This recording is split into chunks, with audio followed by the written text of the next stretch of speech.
What is going on, everybody? It's your boy PTK Bland back in the building for another episode of the Shop Podcast. How is everybody out there in TV land as well as Twitter land? Shout out to everybody watching live, man. I already see somebody, a bunch of people down out in the comment section. Shout out to Luke. I will be on XEP tomorrow as well, morning. So we'll get that information out. But shout out to Luke. Shout out to Sean Suma out of the year. Talos. Everybody retweet the link. Let everybody know the Shop Podcast is live. Come get that gaming fix. This is where you're going to get the best news. We got the best co-host, man. We just do it real big over here at the Shop Podcast. So shout out to everybody watching us live. But let's go ahead and get to the two gentlemen here, the two highlights of the week to make me look good here at the Shop Podcast. We'll start with you, Mr. Pong Soul. What you been playing? How you been, man? We had a long week. Happy holidays as well, sir. We're officially knee deep in the holidays. Yes, it's that time of the year, right? It is. Friends and family and all that good stuff. And had a great Thanksgiving. I hope everybody out there also had a great Thanksgiving. Obviously, if you were celebrating, if you weren't celebrating, I just hope you had an absolutely incredible week as always. And I hope your weekend's going well too. But yeah, no, it's been nice, long, nice 4 days off. Obviously, Thursday was ultra busy, but having yesterday off as well, which was whatever. It's always optional for us in our industry if we want to take the day off, but nobody shows up because, in our industry, nobody's answering their phone the day after Thanksgiving anyway. So who cares? Who cares? So I took the day off. So nice 4-day weekend here. Got a lot of game playing in yesterday in between helping the wife pull out Christmas stuff along with that same thing today. So I've been all over the place gaming. It has been insane. Again, this is the life of a grazer. You'll hear me some weeks here, just have a couple games and you'll see me come in tonight. And I went back to Weird West. No, not Evil West, which is what everybody's playing right now, but Weird West. That game that came out in Game Pass, probably about 6-7 months ago now, something like that. And absolutely awesome. Got back into it again and having a great time there. Got around to playing some more Pentiment. I'm absolutely enthralled with that game. Glad to hear. The writing is freaking phenomenal. It is so in-depth and detailed with the stories and what they're talking about, especially if you are a fan of that time frame. If you are into religion, that's going to help draw you in because there is a lot of religious talk in there. And of course, me being a good Catholic boy from back in the day, I've read the Bible a couple times. Listen, there's just interesting things in there. So Pentiment, I did play that for a little bit longer, got to the first murder scene and hopping into that. And let's see what else. Oh, Persona 5 Royale. Got another nice little chunk of time with that. Again, not too far along. This is going to be a game that I continue to kind of play and put hours into. I'll probably have a week or two here coming up through the holidays where I actually put a lot of time into it, but loving it. Gunfire Reborn. I shouted this out on Living Split Screen this morning because people have forgotten that this even showed up, and a lot of people I'm sure just skipped over it and said, nah, I'm not even going to try that. Too many other games to play. Listen, if you're starting to go through your games and you want to get something a little bit different, you're looking for a roguelike first-person shooter with crazy cool loot, really fun replay. Obviously, it's a roguelike, but the actual replay is feeling stronger each and every time. Gunfire Reborn is a game you should download. It's in Game Pass. If you got Game Pass, no risk. I played a ton of that, man. Yeah, you have too, PTK. Solo, you can play co-op. All different ways. I'm playing it solo. That's all I'm running. Making a bunch of runs. I'm like level 35 now, 36. Just really fun game. So go play that as well. So, of course, a little bit of Modern Warfare here with the Fun Speculation crew. Getting that war zone in. Unforgiving as hell for somebody like me who has good streaks and has bad streaks. If you are on a bad streak, this is the problem with Battle Royales. That's why I've never been a Battle Royale fan, is because if you're on a bad streak, you're sitting around a lot just hoping your crew can pick you up. And you kind of feel like you've let them down a lot. Like it's really, really tough mentally when you're going through one of those nights. I had one of those nights the other night with everybody. I just had to apologize. I was like, I can't do anything with that. I'm sorry, guys.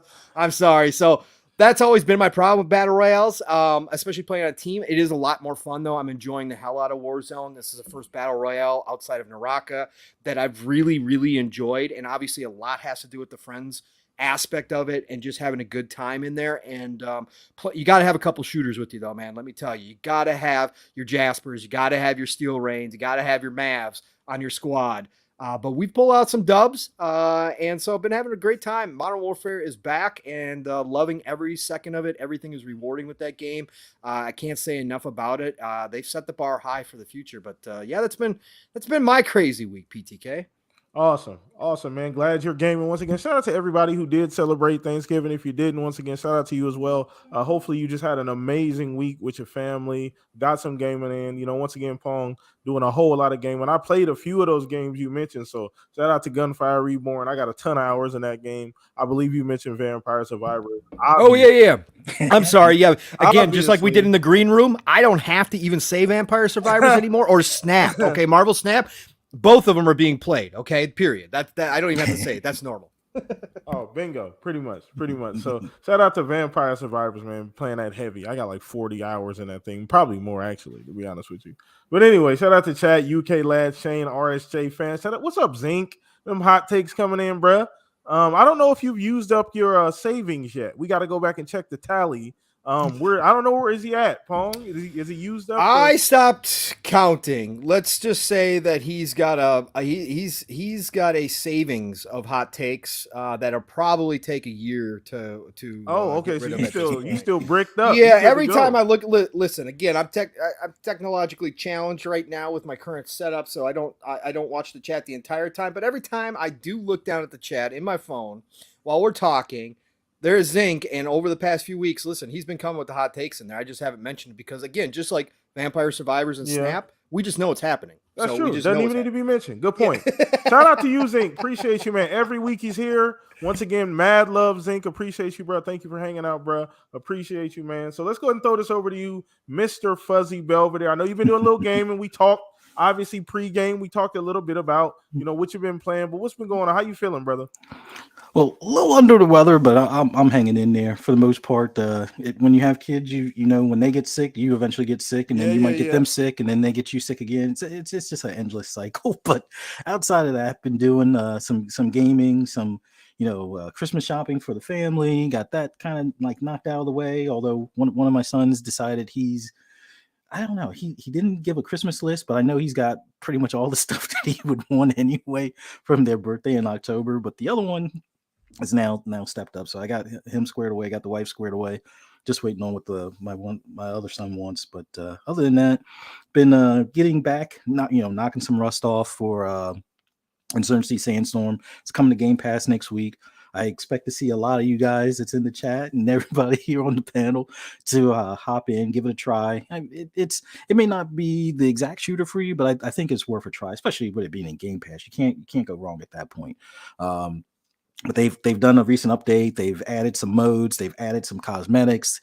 They're definitely fixing that game up. I mean, small team. It's less than 200 people. Less than actually, I think there's 20 official people, and then like outside of that, I think they may have like upwards of like 30 or 40 contractors. But that depends on if they're building a new map or something along those lines. But it's still fairly small team doing this game, and I always enjoy it. And then my old love-hate relationship with Gran Turismo, they just recently did an update, added a new track, added a couple of cars. The track that they added is one of the top most requested, Road Atlanta. I mean, they did Watkins Glen last update, so adding Road Atlanta is like the coup de grace, as far as like for anybody that's into circuit races or road course races, that's one of the favorite ones to pick, is at least on the US side of things. I've been having a lot of fun with that. Yeah, they could have done more updates over this time period from launch to now, but they at least picked and choose some good tracks to release. So having fun with that, having fun with Forza Horizon 5 still going through the seasons weekly and stuff like that, getting the cars unlocked and all that. I know the auction house is closed because some people did glitches to get millions and millions of dollars. So it's kind of screwed up the economy, but they're going to have that, I think, resolved next week. But still worth hopping into that for whatever cars you may not have acquired up to this point type of thing. Other than that, just, bouncing around with my normal other games as far as the division, and even fired up what is it, not Breakpoint, what was it, Wildlands, Ghost Recon Wildlands. It was Nice. one of those Game Pass points things. So I was like, oh, travel 3 miles, started up. It was like, oh, I was starting off just like, I'll get in the helicopter and do those 3 miles, and wound up playing for like 3 hours. So still a good game. It's one of those that I think if they did a first person shooter mod, like what you can see on PC these days, I think that would bring that game back to life more so probably than Breakpoint. But I just love the map, the area, the whole shooting match with that game. It's just they probably had the golden map for like a battle royale, and they kind of squandered it until like the last minute type of thing. But that's a whole nother story. But other than that, a lot of stuff to talk about.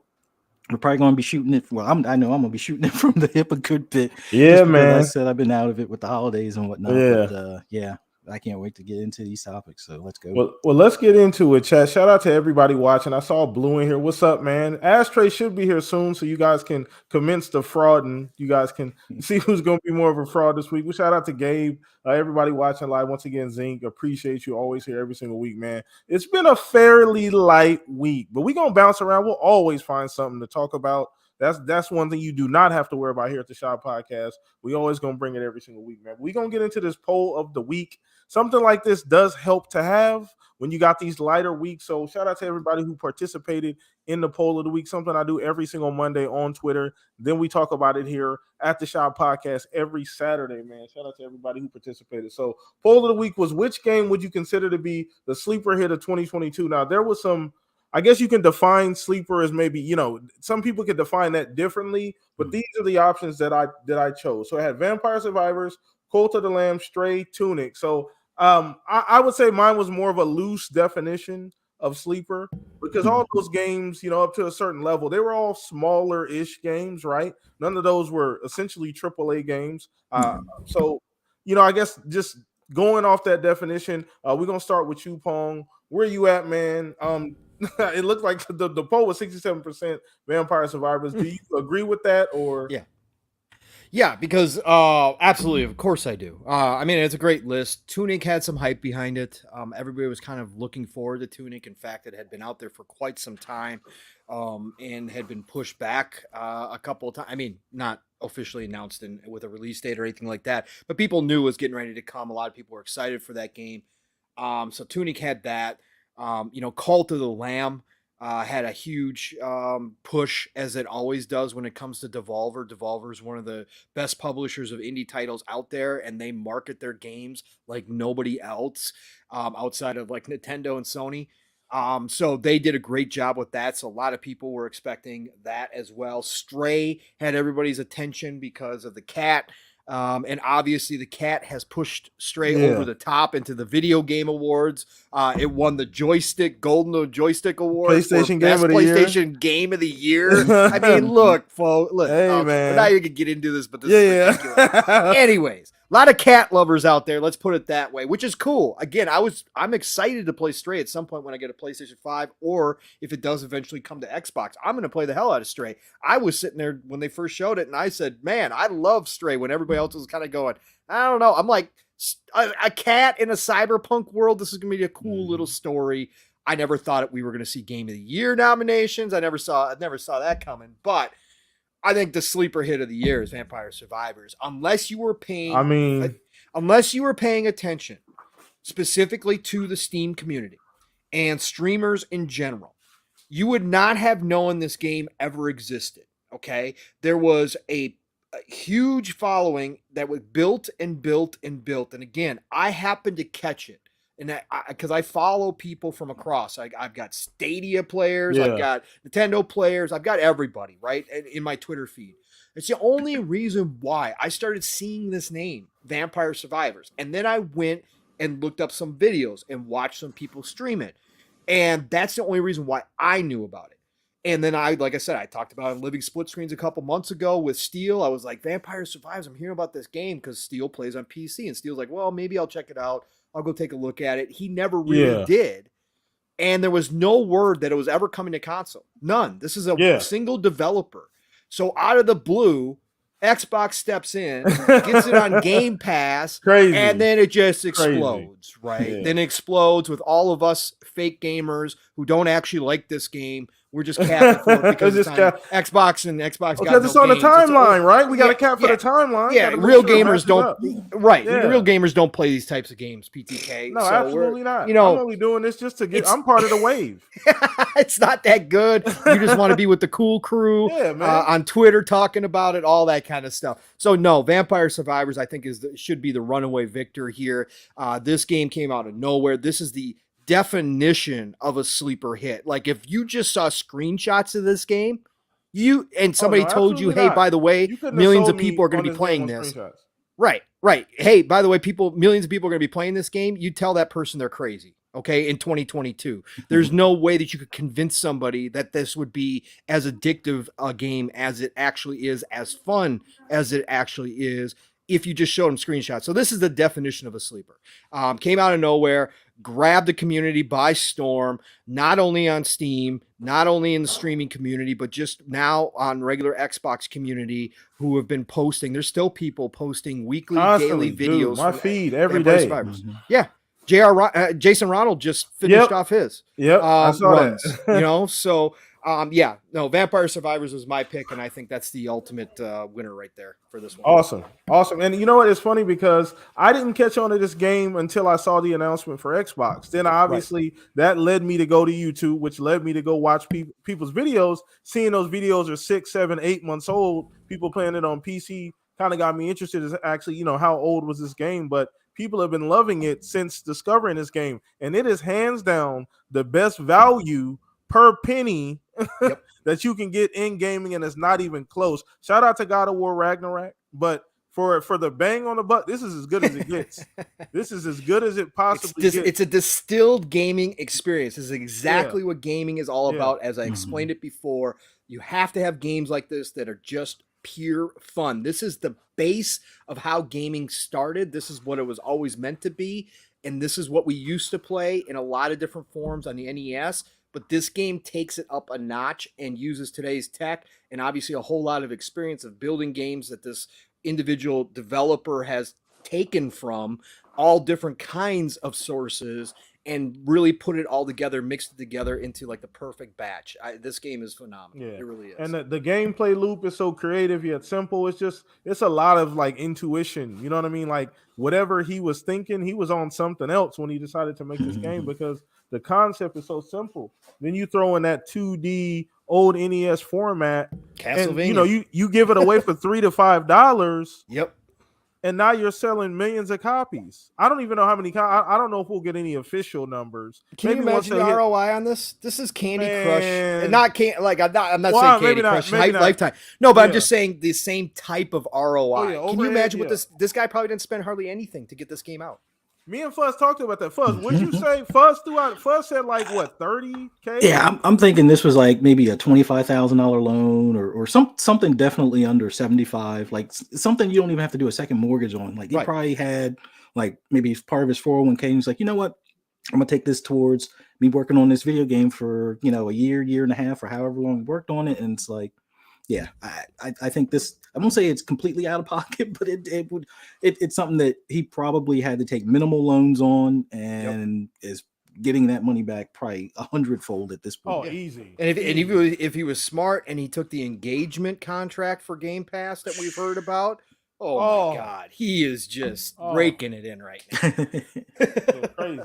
Crazy. Me and Fuzz talked about that too. That's very, very interesting to see. Now, shout out to the other games on the list. Once again, Colton Land was huge. That game came out of nowhere as well. Once again, Devolver, you can't go wrong. No, you can't go wrong with anything that they do. Like you said, one of the best publishers, developers.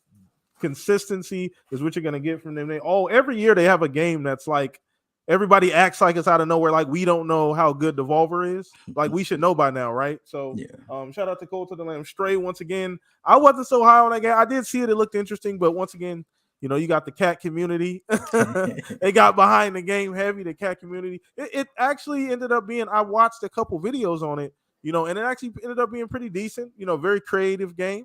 And then last one was Tunic. Obviously, I've been tooting that horn forever.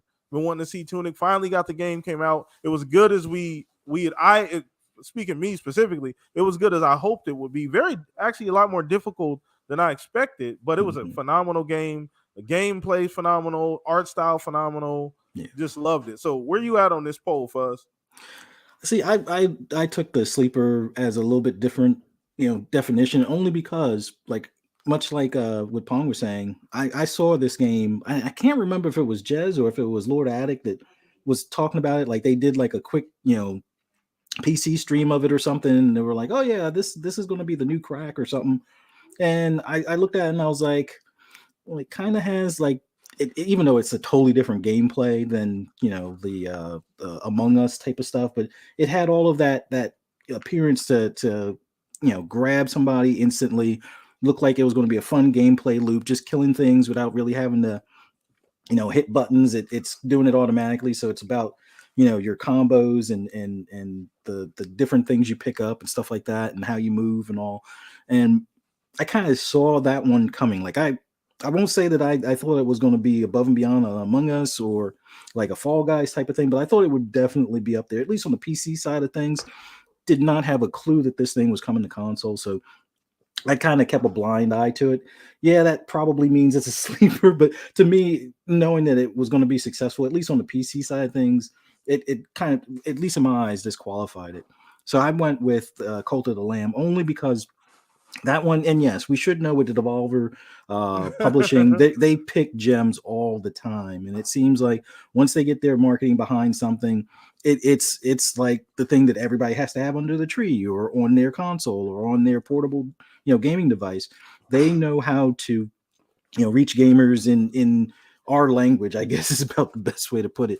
So I kind of put that as the sleeper only because it had all of the potential to be like a what was that Nintendo one? Not it's not. Oh, Animal Crossing. It had all of that potential, but it was a lot different than an Animal Crossing as far as you're still building your base or your farm and your cult's land and stuff like that. But there's so many other aspects to it that I thought that one is kind of the one that flew under the radar as being that indie darling, but still. I would like to see probably what numbers it did, although I can't deny that Vampire Survivors is totally like above and beyond what was expected or what could be even fathom. Probably I don't think the developer had this in mind. Like I'm pretty sure they were like, yeah, I'll probably get all my money back and then some kind of thing, but I'm pretty sure they're realizing now, they have gold in their in their hands, bro. and they could probably do more iterations of this, like we had talked about before, like a co-op version of this or something like that, where imagine this thing with 4-player co-op and killing everything on the screen and stuff like that. This game, I voted, like I said, Cult of the Lamb, but Vampire Survivors is probably it's not probably, it is the right answer, but I always try to pick something different. So Cult of the Lamb is my answer. That's it. Well, I mean, there's really no wrong answer, but I feel like we're 100% correct. I mean, Vampire, once again, I think, Pong hit the nail on the head. It fits exactly what we mean, obviously loose definition by sleeper hit. Now, Zink said Grounded. I don't know if I would count Grounded. I don't know if Pong or Fuzz, if you guys would Grounded fit? Anymore? No, I think Grounded's too well known to be a sleeper hit. Yeah, if it was still in early access, like the early days of it being in early access, it was definitely a sleeper that kind of outgrew. Like I think what they do, the guy got the tattoo at 5 million users or something like that. Yeah. So it went from sleeper to mainstream, at least on the Xbox platform and PC platform, within a short period of time. So it was sleeper for about maybe 6 months, if that. Yeah, when it initially launched, for sure, because nobody knew what it was going to be, and everybody just thought it was a passion project, a cute little fun game, blah blah blah, and it turned obviously much more than that. But I think that probably the sleeper title probably ended last year at some point, if not the year before. So I agree with Fuzzy on that one. So fantastic game though. It should have been up for the award for continuing games. This year. I agree. I don't know how that didn't happen. Man.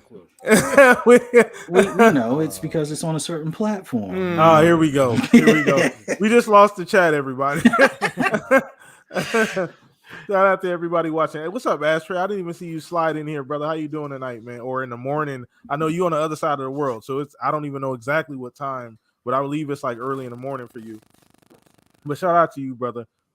Yeah, man. So I guess we're going to go ahead and dive into the first topic. Shout out to everybody who partook or took in that poll of the week. Shout out to everybody who did that. Let's go ahead and just dive into the first one. It's kind of been a light week, so we're gonna grab what we can. I want to talk a little bit about the Pokemon sales. I want to kind of get this out of the way because this is kind of a huge deal. Now, we go out of our way at the Shop Podcast to talk about Nintendo, for better or for worse. We go out of our way to talk about Nintendo. We highlight Nintendo when they do well, but we stay on Nintendo when they're lagging. But something monumentous. Good choice of words, by the way. Oh, man, here we go. But I want to talk about, obviously I want to talk about this Pokemon thing because it's huge, right? God of War Ragnarok, up for Game of the Year, fastest selling first party Sony game ever, right? In the history of PlayStation, if I'm correct, like 5.1, 5.2 million in like 3-4 days, something crazy. Yeah. Pokemon doubles that. Now, obviously, Pokemon is far larger in scope than God of War could ever hope to be. Pokemon is a worldwide phenomenon. I can't say God of War is that. So I know there's a bit of a difference there between the two, but I want to talk a little bit about just the success of Nintendo and their first party. The game came out, had issues, notable issues, and they still continue to sell just crap tons of these first party games. So we'll start with you, Pong. Obviously, we want to make sure we're fair here, but just want to talk about the strength of first party, where Nintendo's at, what they're doing, as well as, just ultimately, the future. Well, you're going to get fair because it's going to get the smoke from me. It got the smoke from me on Living Split Screen this morning, and it'll get it here again. The sales number is great. Fantastic. Congratulations, Game Freak. Congratulations, Nintendo, on shoveling a bunch of crap to your customers yet again. It may be fun crap. Steel's loving it. It's given Pokemon fans a lot of what they've asked for the past decade and a half. They're finally starting to deliver on what people have asked for out of a Pokemon experience with the co-op and all that kind of stuff. So congratulations. But listen, this game should not be sitting at a 75 on Metacritic. This game should have been treated just like Cyberpunk's the last gen versions were treated, but it's not because it's Nintendo. And the funny part is it's not even Nintendo first party, really. Game Freak is technically not a first party. This is one of the biggest IPs in the gaming industry. This is one of those pillars we always talk about. Pokemon may be the most popular franchise in gaming, arguably, and they treat it like crap. They treat it like a second-class citizen. They don't respect it. And again, I don't know what the deal is between Nintendo and Game Freak. I don't know the contract situation. I don't know why Nintendo has exclusivity and that this isn't everywhere, that Pokemon doesn't come to everything. But whatever the case is, they are treating this pillar of the gaming industry with little to no respect by putting this out.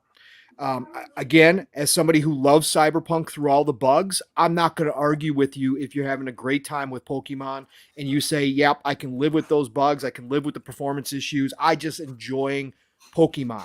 I don't have a problem with that. I did the same thing with Cyberpunk. However, I gave CD Projekt Red the business for what they did.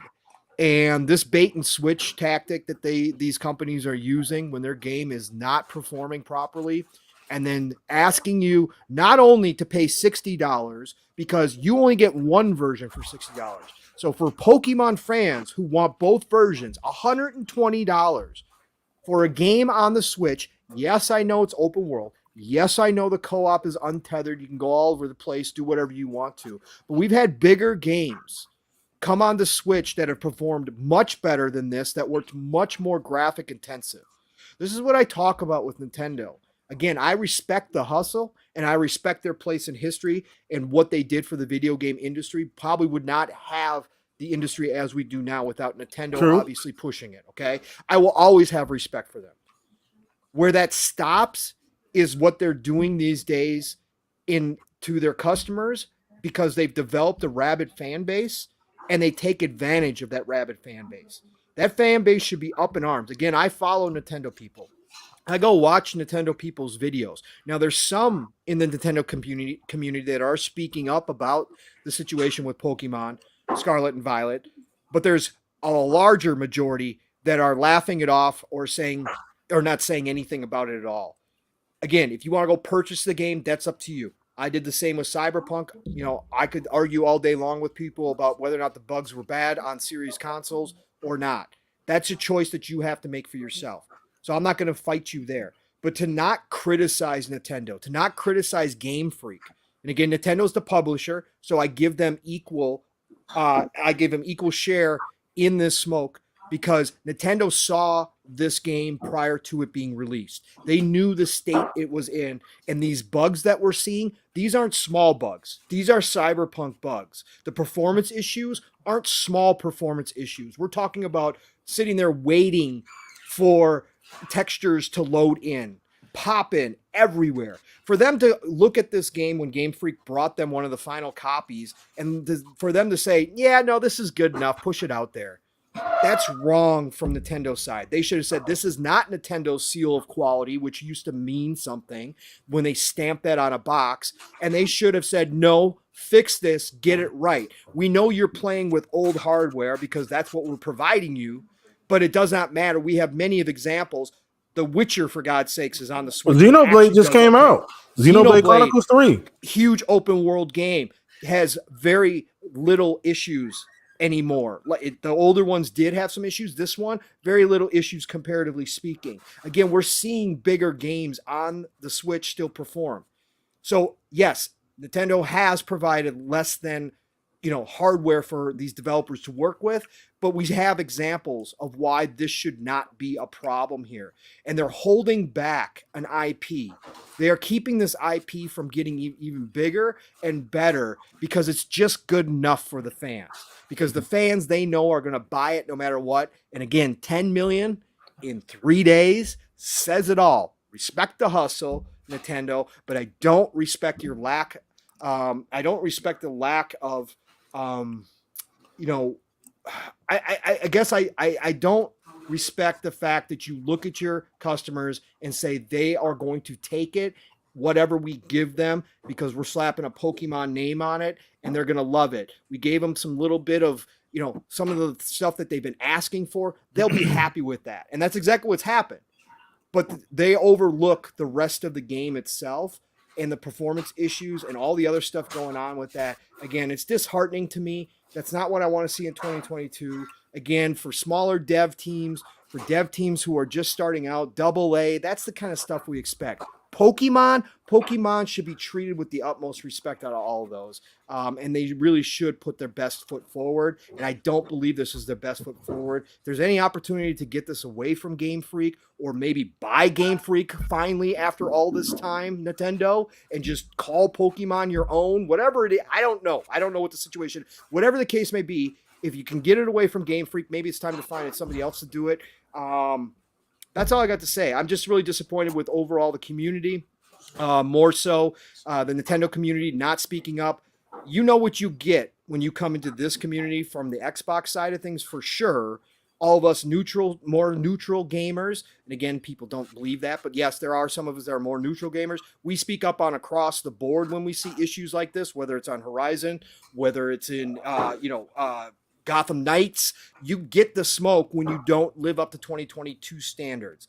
And for me, again, there was a minority. There have been a couple people speaking up over the Nintendo side, but overall, they're not. And I think that's wrong. Pokemon should be treated the right way. And right now, the fans are just putting it in their mouth and saying, good. Even though it's not that good, right? So that's just my take. No. Once again, I don't think I don't think you're wrong in that take, because we've talked about this before. We've always held Nintendo to a different standard. Now, once again, I guess the question is, does it even matter?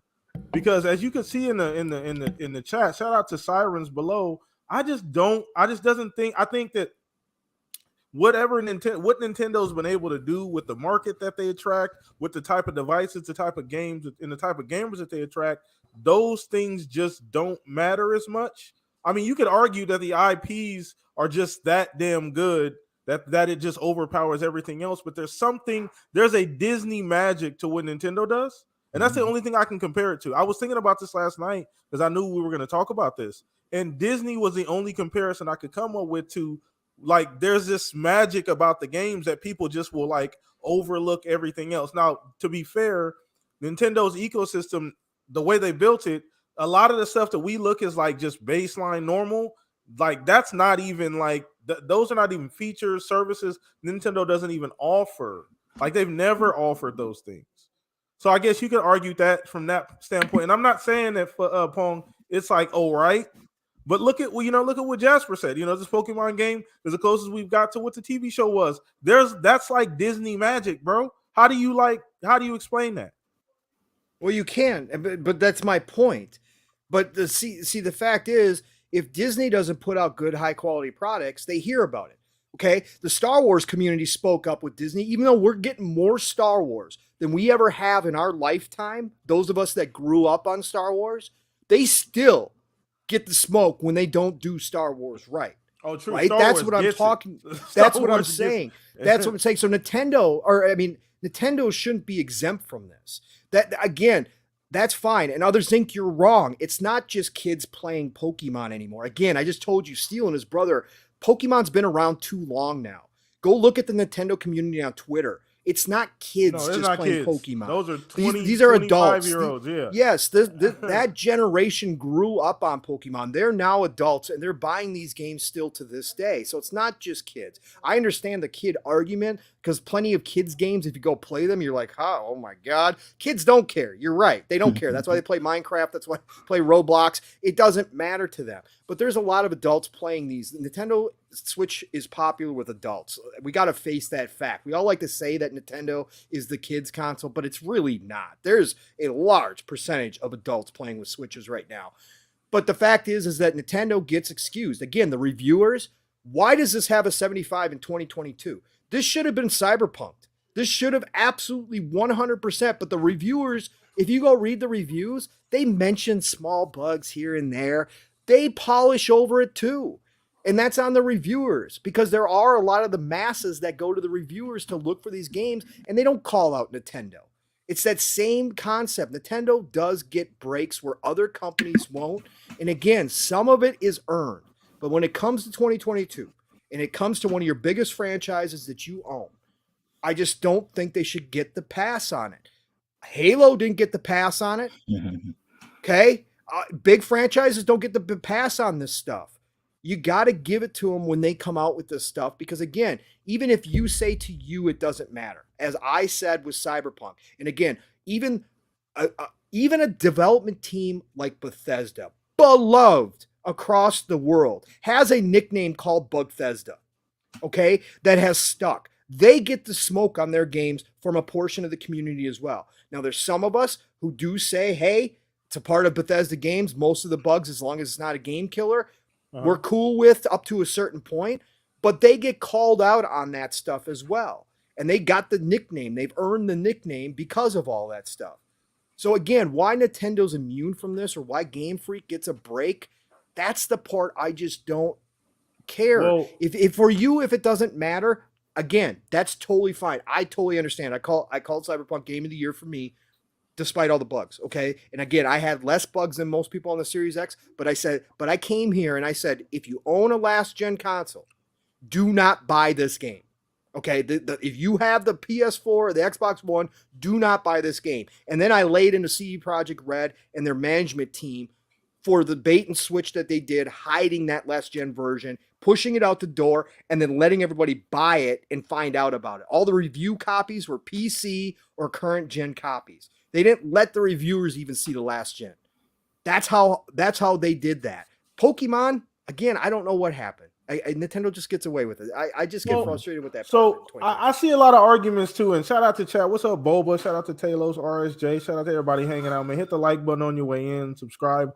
All of that good stuff. You guys already know. But a lot of people were saying not to blame Nintendo, but to blame was it Game Loft, right? Like Game Freak, I'm sorry, because they're saying you got examples, right? We just talked about Xenoblade Chronicles 3. You got examples of games that are more graphically demanding that are running better. So it's not the hardware, although I mean, it kind of, to me, it goes hand in hand. The hardware should have more than enough room. Now it probably does, but some people have that argument as well. Like And I blame made the that developer. I made that clear, PTK, that I Yeah, gave yeah. You Nintendo. did say I that. wasn't giving Nintendo.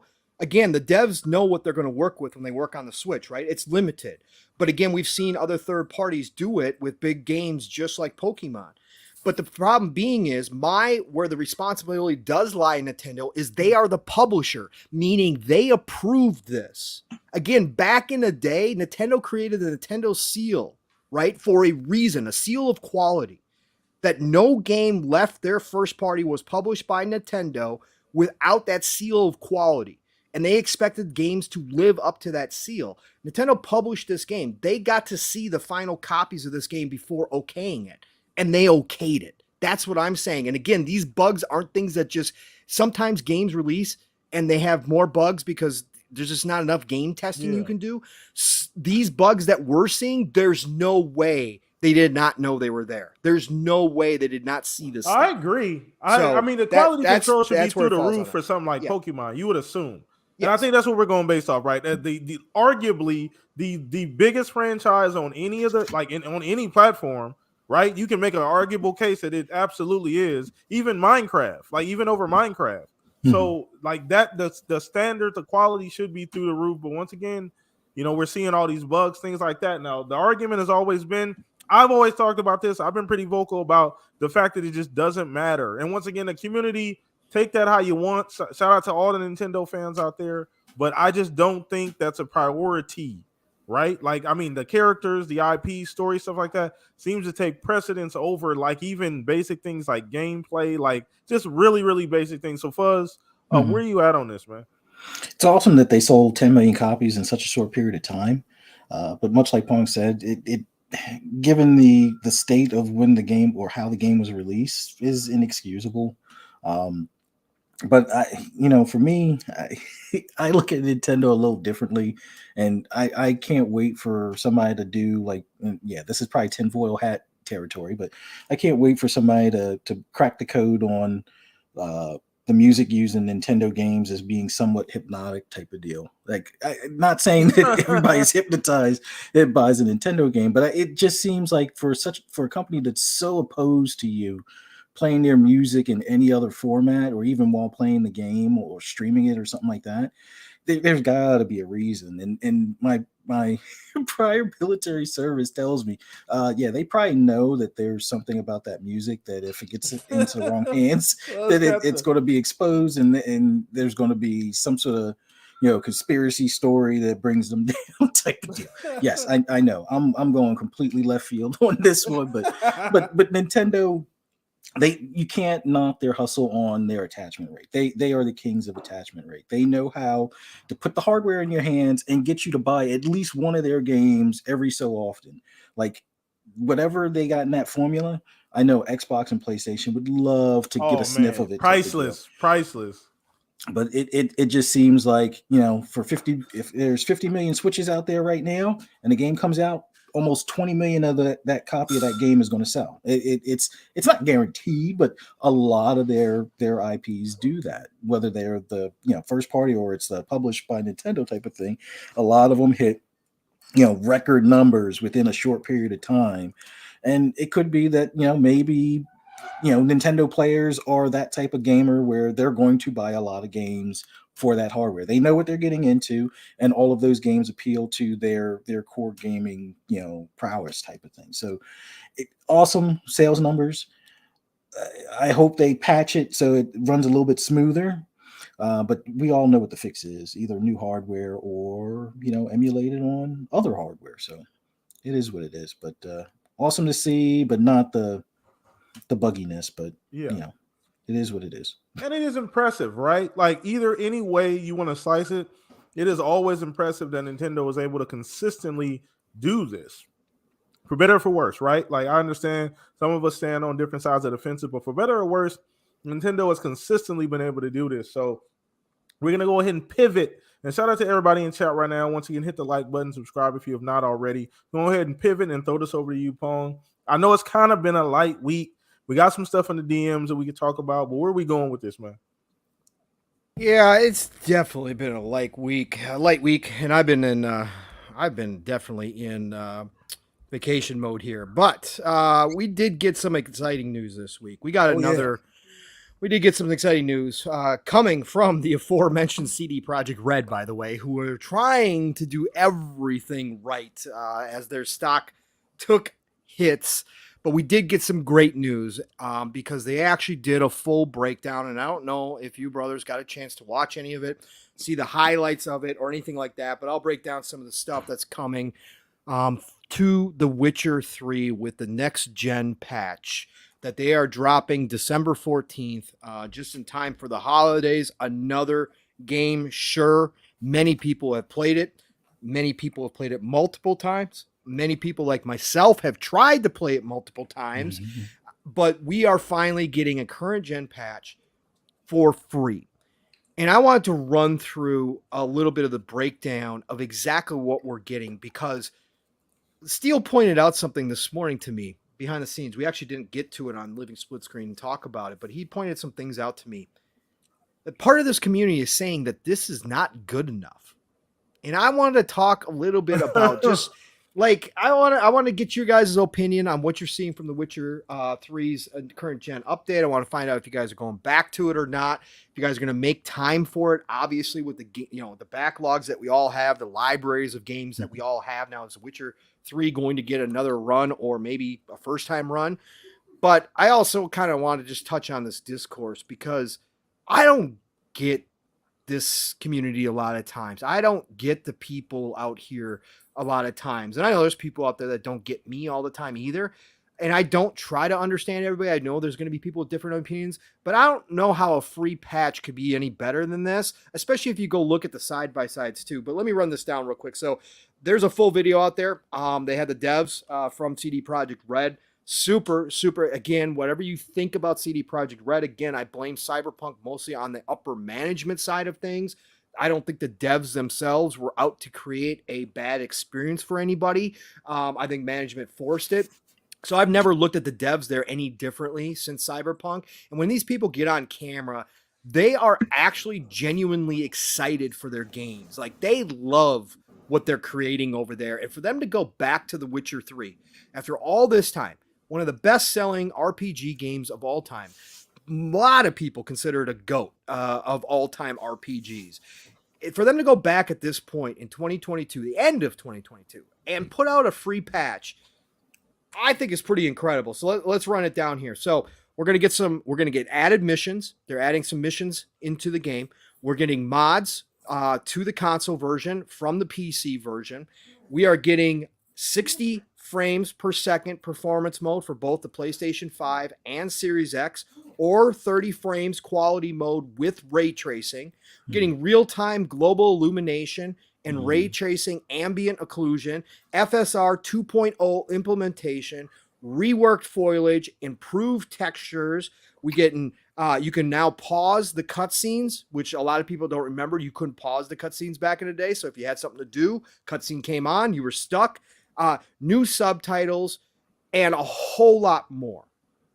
And all of this is going to be free if you own the game already on both systems, by the way. No $10 upgrade for PlayStation. Also, over on the PlayStation side, they're adding haptic feedback to that controller. So in all the combat areas that you would expect, they're adding haptic feedback. Again, something that Sony has charged themselves $10 to do. CD Projekt Red is doing for free. So we're getting added game content on top of all these improvements and mods. And the side-by-sides are absolutely stunning what they've done with this game. There's been some stills, and there has been some in-game side-by-sides. It is ridiculous how much better this game looks. And this game already still was a very, very good looking game for how old it is. So, brothers, let me start with PTK real quick. All right. PTK, I don't remember if you finished Witcher 3 or not. No. If you ever played it? Okay. All right. Yeah. So is this patch going to get you to go back and jump into The Witcher and try? And if it is, what are you expecting from it? And number two, as you hear that list, and that was only a partial list of everything they did. Yeah. Obviously, there's a full patch notes out there, which is ridiculous. They're going back and fixing old bugs. They're fixing mission bugs, everything. They're doing a ton to this game.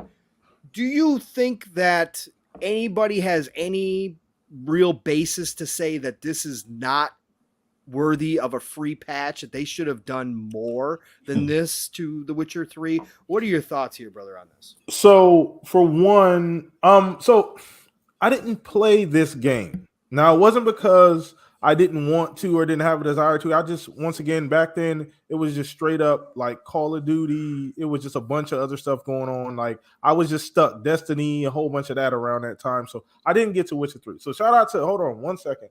Shout out to Silent Cypher Man for the dono. Appreciate you, bro. Shout out, brother. $50. He said stopping by to say hi and wish you all happy holidays. Absolute legends on this panel. Shout out to Silent Man. Appreciate you, bro. Thank you, big time. That was huge, bro. Shout out to Chris too. I see you dropped in here, Chris. Appreciate you sliding through, man. But I didn't play this game. So honestly, I'm happy for the community because this was a game I did watch. I watched a bunch of people's walkthroughs. It's extremely entertaining, even from like a viewing experience. So for me, even from a viewing experience, seeing get all these upgrades and the one of the things I do remember about CDPR and this game in particular was the DLC was as large as like whole games. Yes. You know what I mean? Like it was literally as large as whole game. So this is not the first time. Like they've those DLCs were, I believe, very inexpensive, right? When they dropped them, they gave them away for free for a period of time. Yes, because of all the problems that The Witcher 3 had, which people forget. Just like Cyberpunk, Witcher 3 was known as a buggy mess when it first dropped, and they had to make it up to the community. So they put all of their heart and soul into that DLC and created some of the best DLC of all time. Yes. Oh, absolutely. So I'm super excited for the fans. I know a lot of people love this game. It holds near and dear to a lot of people's hearts. Some people said it was like the game of the generation. You know what I mean? Some people feel that strongly about Witcher 3. So shout out to all those big fans. I'm glad you guys. I did see some side by sides, and once again, incredible. It's incredible what they're doing with these like remakes and remasters. Shout out to EA and what they're doing with Dead Space as well. That's another one that's going to be huge as well. But getting back to Witcher 3, like. I'm just excited. And once again, the fact that this is all going to be free if you already own the game, I don't want to hear anything. Like anybody talking about that this is not enough and like what more? They're basically remaking the game. Yeah. And like, not to mention they've got Game of the Year on sale for $10 right now. Like really? Right. And they have done that forever. This is going to get another run. It won't be long. I can see this game getting another good run for another like month or two where people are going to jump back into it because of the updates. You're going to see the stream numbers pick back up on Witcher 3 for a little while because of all of the updates and the new missions. So everybody that's going in and 100% it, the game and all the DLC is going to probably want to get does it confirm new achievement? I don't think there's no achievements. No achievements. Okay. No. So, I mean, that would have been nice too. They threw some extra achievements in there. But nevertheless, I'm just excited for all of the Witcher 3 fans that like are getting this. And this is not an olive branch. This is the olive tree. Right. We can forget about a branch. This is not an olive branch. They're giving you the tree and saying, hey, I understand, we may have, dropped the ball with, with how we handled Cyberpunk, initially with the, last gen stuff. But this is how talented. And this is why I put them on that tier after Witcher 3 with like Rockstar, with being able to create these once in a lifetime experiences that can go sell 30, 40, 50 million copies. I don't remember where Witcher 3 landed at. Was it like 35, 40? Yes. Yeah. Somewhere in that 30, range? It's at like 35 million. Now. 30. So that's extremely impressive, right? That's extremely impressive. So I held them in very high regard. So I'm just excited for all of the Witcher 3 fans. Really, you guys are getting hopefully everything that you guys want. Everybody complaining. I'm sorry for you. I'm sorry for you guys that are complaining. Stop it. It's a weak emotion. It doesn't make any sense. Sit down. Play this free update. Go get the what do you say? Game of the Year edition, $10 right now. Go get it. And just be excited about what they're able to do. They got a bunch of new stuff coming. They showed all of us the roadmap. So we already know there's a lot of stuff coming down the road. So the fact that they're able to fit this in too, You know what I mean? In between the whole cyberpunk stuff, and they're able to fit this in. I'm assuming it was a smaller team, but that is extremely impressive with everything that they're bringing to the table with the update. So I'm excited. I may not play it, but I'm super Okay. excited for all you guys. Yeah, awesome, awesome. I love that PTK. That's why I love you, brother. Because you and I have the same opinion. Even if it's not something for me, I can still get excited for other people, and that's the cool part. Thank you for that. And I was actually going to bring up getting into Fuzzy's opinion here as Mhm. well. You're absolutely right, PTK. This was a very small team because of how many projects they got on the table, and they actually talked about it in the interview, and they were laughing because they said actually some of it was done underneath the table. They would have people from the Cyberpunk team hop off of Cyberpunk and work on the Witcher 3 stuff for like an hour or 2 hours during the day to That's get so this cool, done. man. That is so Yeah, cool. because so many people, they said so many people within CD Projekt Red were so excited to go back to The Witcher 3 again that there was people just volunteering like, hey, I got some free time. I'll work on The Witcher 3. Like that's what they were doing behind the scenes to get this done. And that's the cool part. Exactly, PTK. That shows the passion that they have and why this game comes out as one of those once in a generation type games. And that's why you see the love and care put into it. So Fuzzy, again, this is not something that CD Projekt Red had to do. Right. We've seen other companies that put out games titled remaster and selling them at full price or Extra updates. $30, that have Extra updates. yeah, extra, yeah, exactly, that have a similar list of upgrades that this does, right? There's again, they're adding haptics to PS5 when they don't have to do that and not charging for it, right? So this list is extensive of what they're doing and going back in the side by sides, you could actually say that this is a remaster, that this is an actual update with all the performance modes now included in that. They're throwing ray tracing in that with FSR 2.0. We've got games releasing right now that don't even have FSR still. Like this is crazy that CD Projekt Red is going back and doing this stuff. So for you, Fuzzy, I think you're in the same boat as me. You tried The Witcher but never finished it. Is this going to get you back to go try it one more time? And do you think that this is a worthy free update? I can't even believe I got to put that together, but certain people in this community think it's not good enough, that there should have been more to this. What's going on, Fuzz? Oh, you mean the Karen gamers? They want to speak to the manager about this is inadequate. No, on a serious note, it's awesome, especially considering like, and this is one of those things I always harp on with PlayStation. I have a PS5, and I hate the fact that they charge me $10 to use haptics on a controller that I bought with the console. So the fact that they're giving the haptics update for free, awesome. The fact that the whole update is free is awesome.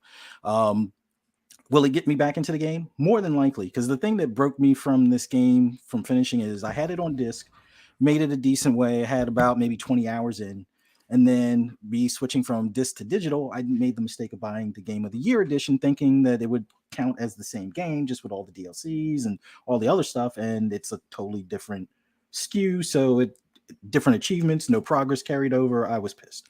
So enough time has passed. I'm definitely going to hop back in for the fact that, yeah, I don't mind starting over at this point after having the 20 hours pretty much wiped. And I didn't feel like going back to the disc format since that's put on the shelf and in the back. So I'm not putting that back in my console. But I don't, I mean, I get it. Some people are never going to be satisfied no matter what you do. And it's like a damned if you do, if damned if you don't. If they didn't have to do this update at all, they could have just moved on and focused on, The Witcher, the next, game altogether, and said they're goodbyes to Witcher 3.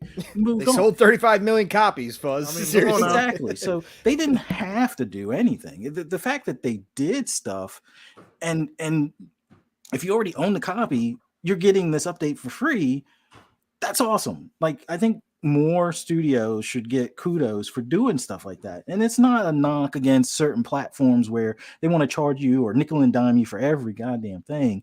But in today's age where, if you mess up, customer service always tries to make up for it. And they've already made up for it with Witcher 3. And this is just like an extra. Like, this is like them remembering your birthday and giving you a free coupon for a free cake slice or something like that. Like, who does that these days as far as development studios? Not many. I mean, sure, on Xbox platform, a lot of their first party are going to do stuff like that, and they've done stuff like that, and other third parties have done that, but it's not the norm. And it should be the norm. But that's a whole nother conversation. But I think it's awesome.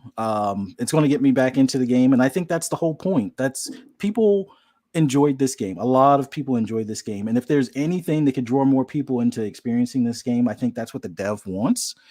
Just so that way, when they do make the next Witcher game, you'll be that much more excited for the title, because if you didn't fall into it before, maybe this will catch you, or maybe when the new one comes out, it'll catch you. But you got to applaud them for their effort, and that's all I have on that one. I think it's awesome. The Karens out there, just pick a new hobby. Seriously, like that would be the best bet. Yeah, I don't get it at all. For me, this will be, everybody's heard it here ever since we've got wind that they were going to do this, that this will be my third and final attempt at The Witcher 3. Shockingly enough, for somebody who loves open world Western RPGs, right? That is absolutely shocking. It's shocking to myself that I could not get into it. I did, but again, eventually the combat was what drew me out. And I'm hoping that the 60 frames helps with that. I'm hoping that it feels smoother, that I don't get drawn out of it. Maybe it'll happen again, and maybe I'll just say, hey, Witcher's one of those games that I'll understand why everybody calls it the GOAT, because like PTK, even though I never finished it, I watched people do playthroughs of it. I've watched the DLC playthroughs. Like, I got to know the story, all of it, and it's fantastic. CD Projekt Red is one of the best Western RPG developers out there. They're up there with the Obsidians, with the Bethesdas, when it comes to writing and character building and side questing. They are second to none when it comes to side quests. Again, Cyberpunk proved that right. Even though a lot of people said it didn't live up to the Witcher 3 standards, there was still so many side quests in Cyberpunk that were emotional, more emotional than even some of the main quest line. Like, that's the sign of a great team, not just a good team, but a great team of writers. So I love CD Projekt Red. So this is definitely going to get me to hop back in. On top of all the other games, I'm really going to give this a go. In fact, I may not be grazing as much when this comes out, although a lot of games coming out. I got Midnight Suns next Friday. So this is going to be tough for me, but I'm really going to give it a go. And I've been waiting on this. I've had the Game of the Year edition downloaded, just sitting there. I've got it on my external hard drive, waiting to move it over once this patch was going to hit. This is a great end of the year gift. And I do give kudos to CD Projekt Red. They've had their bumps. They took their beating, which they deserved, at least the management team deserved, for their handling of Cyberpunk. They lost a ton of value in their stock. They tarnished their good name. All of that was well-deserved with how they did the last generation consoles. Again, they should have just canceled it, but that's neither here nor there. They did what they did, but they again come back, just like they did with Cyberpunk now. They come back and they show you why there's still a team that you should say they know how to make games and they know how to treat their games. Sure, they've had issues at launches, but they have made those games something special, generational type games at the end of the day, and you can't take that away from them. So you can put an asterisk after their name and say, yeah, they don't necessarily launch the best or whatever, make the best decisions, but they fix the game at the end of the day. So I'm excited for this. I can't wait for the third go around here. Maybe this will be the time that catches it, and maybe I'll finally be able to say, yes, now not only do I understand why people think it's one of the best games of last generation, but now I personally think it's one of the best games of last generation, and I'll be happy to add that to my list. So can't wait. December 14th, I'll be having it loaded, rocking and rolling, and somehow fitting it in along with the rest of my grazing. So thank you, brothers, for your comments and opinions. Appreciated as always. Awesome. So great topic, man. Once again, shout out to Chat Dreadpool. I see you, brother, checking in with us, man. Everybody hanging out. Zinc with the hot takes. Obviously, Chris Hart with the hot takes in the chat. Shout out for dying on that shield over there in chat, man. So you living that Sparta life in chat, man. Solo life. But shout out to you hanging out with us, man. Appreciate you. So we're gonna throw this over to you, Fuzzy, to get us into our next topic coming up here, brother. Mhm. Well, it's going to be kind of a two-part deal, and I'll start with one of my, I guess, favorite games over the past year. Finally making its appearance into Game Pass. So for anybody that's out there that has a Game Pass subscription, definitely check out Insurgency Sandstorm next Tuesday, going into Game Pass. It's a good tactical first-person shooter, and one of the key things, I know a lot of people are enjoying the hell out of Call of Duty right now, or Battlefield with its most recent season update. But if you want something that's not as much auto aim, where it's not it's more skill based, but it is a little bit trickier when it comes to the aiming process, since it's not auto aim, or no aim assist. But the key thing is you have co-op. So if you want to work as a team as opposed to doing the PvP thing, which a lot of people that like PvE in games, the co-op is the mode to go into, where you and 7 other players can kind of go from checkpoint to checkpoint, clear and secure buildings, or blow up stashes of armament and things like that, and then you make it to your final defense point, where it's pretty much all the enemies pretty much trying to wipe you out before the end of the timer. But I just wanted to talk about the getting in preparation for it. They do have a range and basic training. So for anyone that is going to check this game out, I definitely recommend giving those a try first, just so that way you get used to the vaulting or taking cover and the aiming aspects, and then you can make your adjustments. Like there is a FOV slider. There's also where, kind of like where PUBG, you have that slowdown after, like when you aim on an enemy at distance, but you can remove that altogether. Sometimes it becomes a pain, because if you're trying to track a person that's running, they can outrun your movement. But you can also change the speed of aiming down sights versus free aim and things along those lines. But all of that being said, Game Pass, delivering a bunch of variety. What do you say, Pong, as far as giving this game a go next week? Are you going to, like, I know you're not big into the battle royale aspect, so I'm not sure if you'll hop into PvP first or if you'll do the co-op first. What are your thoughts as far as what you'll probably give a try first, as far as grazing Yeah, Insurgency Sandstorm? yeah. I'm definitely downloading it. That's the reason why I haven't re-downloaded Battlefield 3, Mhm. or Battlefield 3. Jesus, 2042. That's why I haven't re-downloaded it again. Is because I'm saving the space for Insurgency. Mhm. Because I do want to give this a game a go. I've watched your clips, Fuzzy.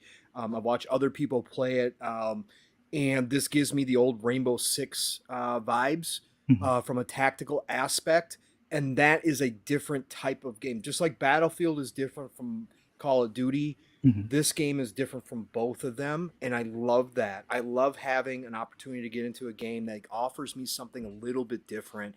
So I think I'm going to hop in if I can get Steel and everybody, and obviously going to get you, Fuzzy, and maybe we'll get PTK in there as well. I mean, you Yeah, I said have it. I up have to that eight. game.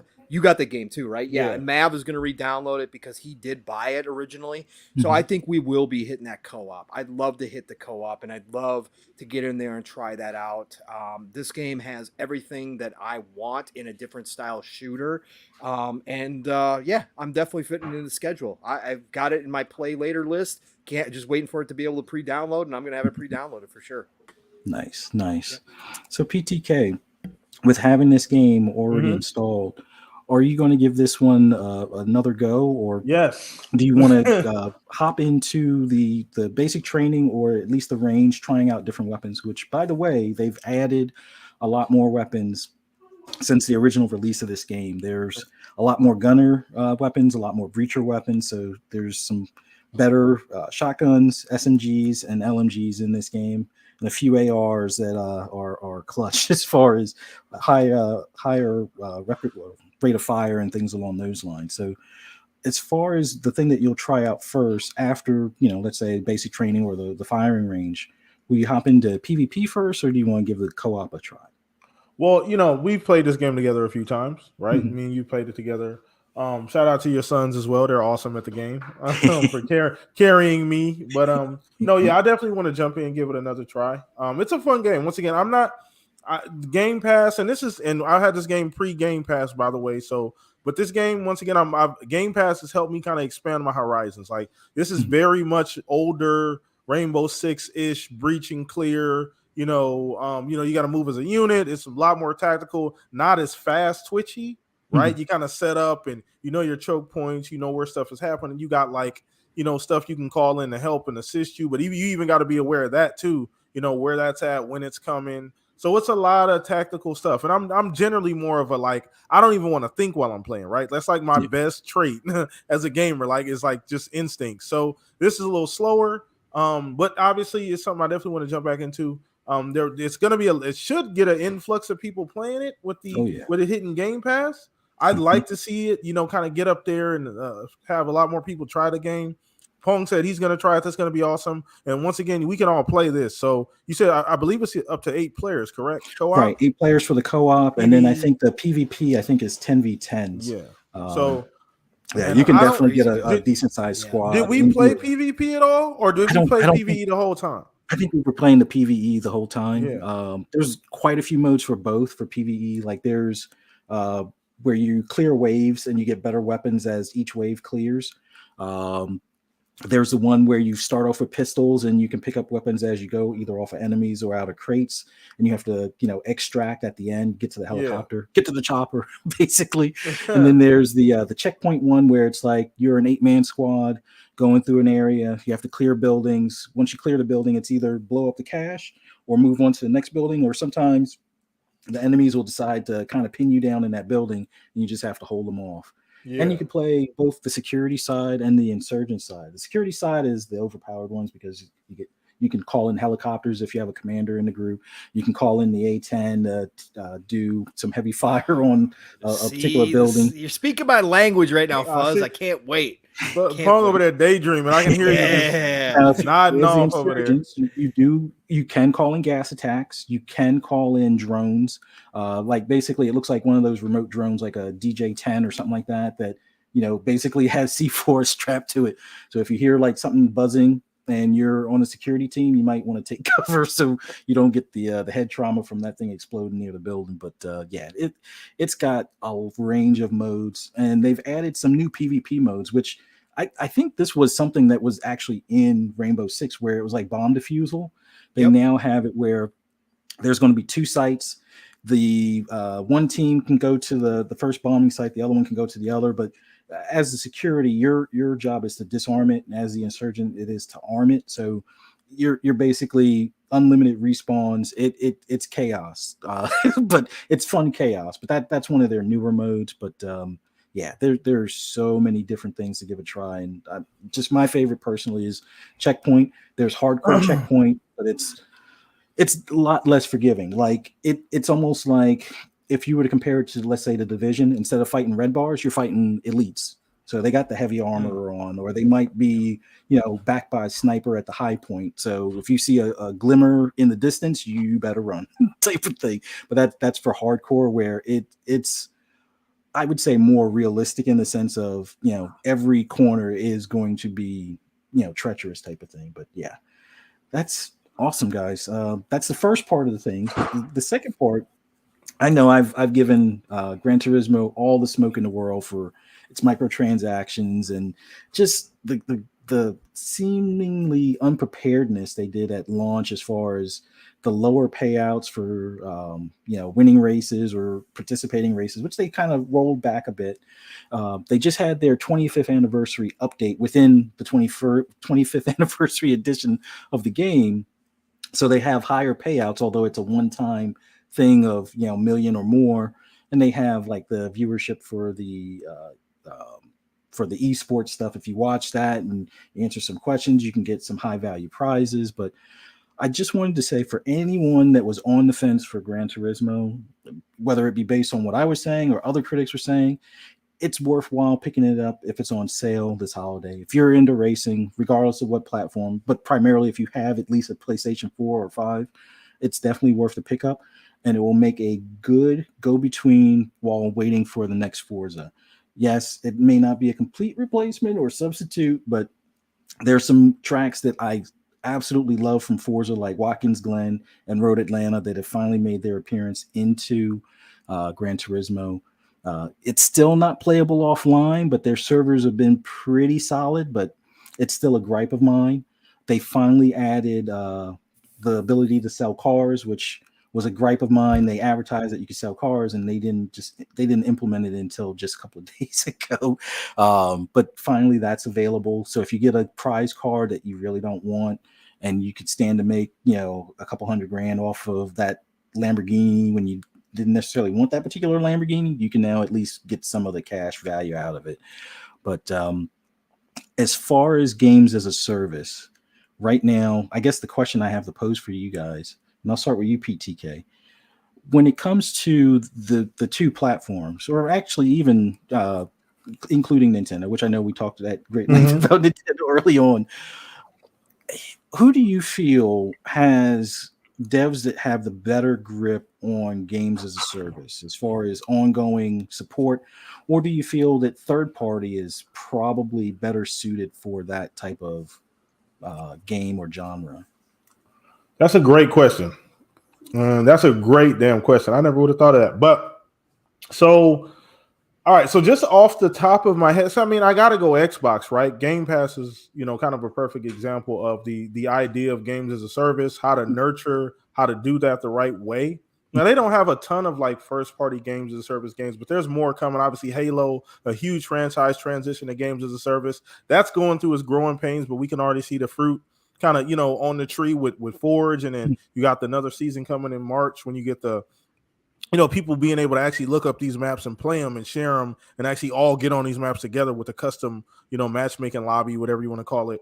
So all of that's coming. So they have a great idea. I probably actually just thinking about it a little more would lean towards third party. You know what I mean? You got Fortnite and Destiny and the biggest games in those spaces or mainly third party, to be honest with you. First party are kind of new to that, to like kind of leaning on that service, because we've had the whole sell 20 million games, that's been kind of the way to go, right? That's kind of been the formula, is the word I was looking for. So this is kind of new, thinking about a longer game that's not niche, transitioning a long time like single player ish game, like a Halo game where there's a multiplayer single player, into a games as a service, looking at a longer 7 to 10 year plan, rather than just regular DLC that you get in a single player story. So I'll probably lean towards third party, thinking about a little more for us.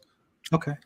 Yeah, because there are a good bit of examples as far as third party. I mean, if we want to look at some of the elephants in the room, Grand Theft Auto, obviously online, Apex Legends, and like you said, Fortnite. Those are huge in the ongoing game space. But yeah, I totally can see or agree with your assessment on that.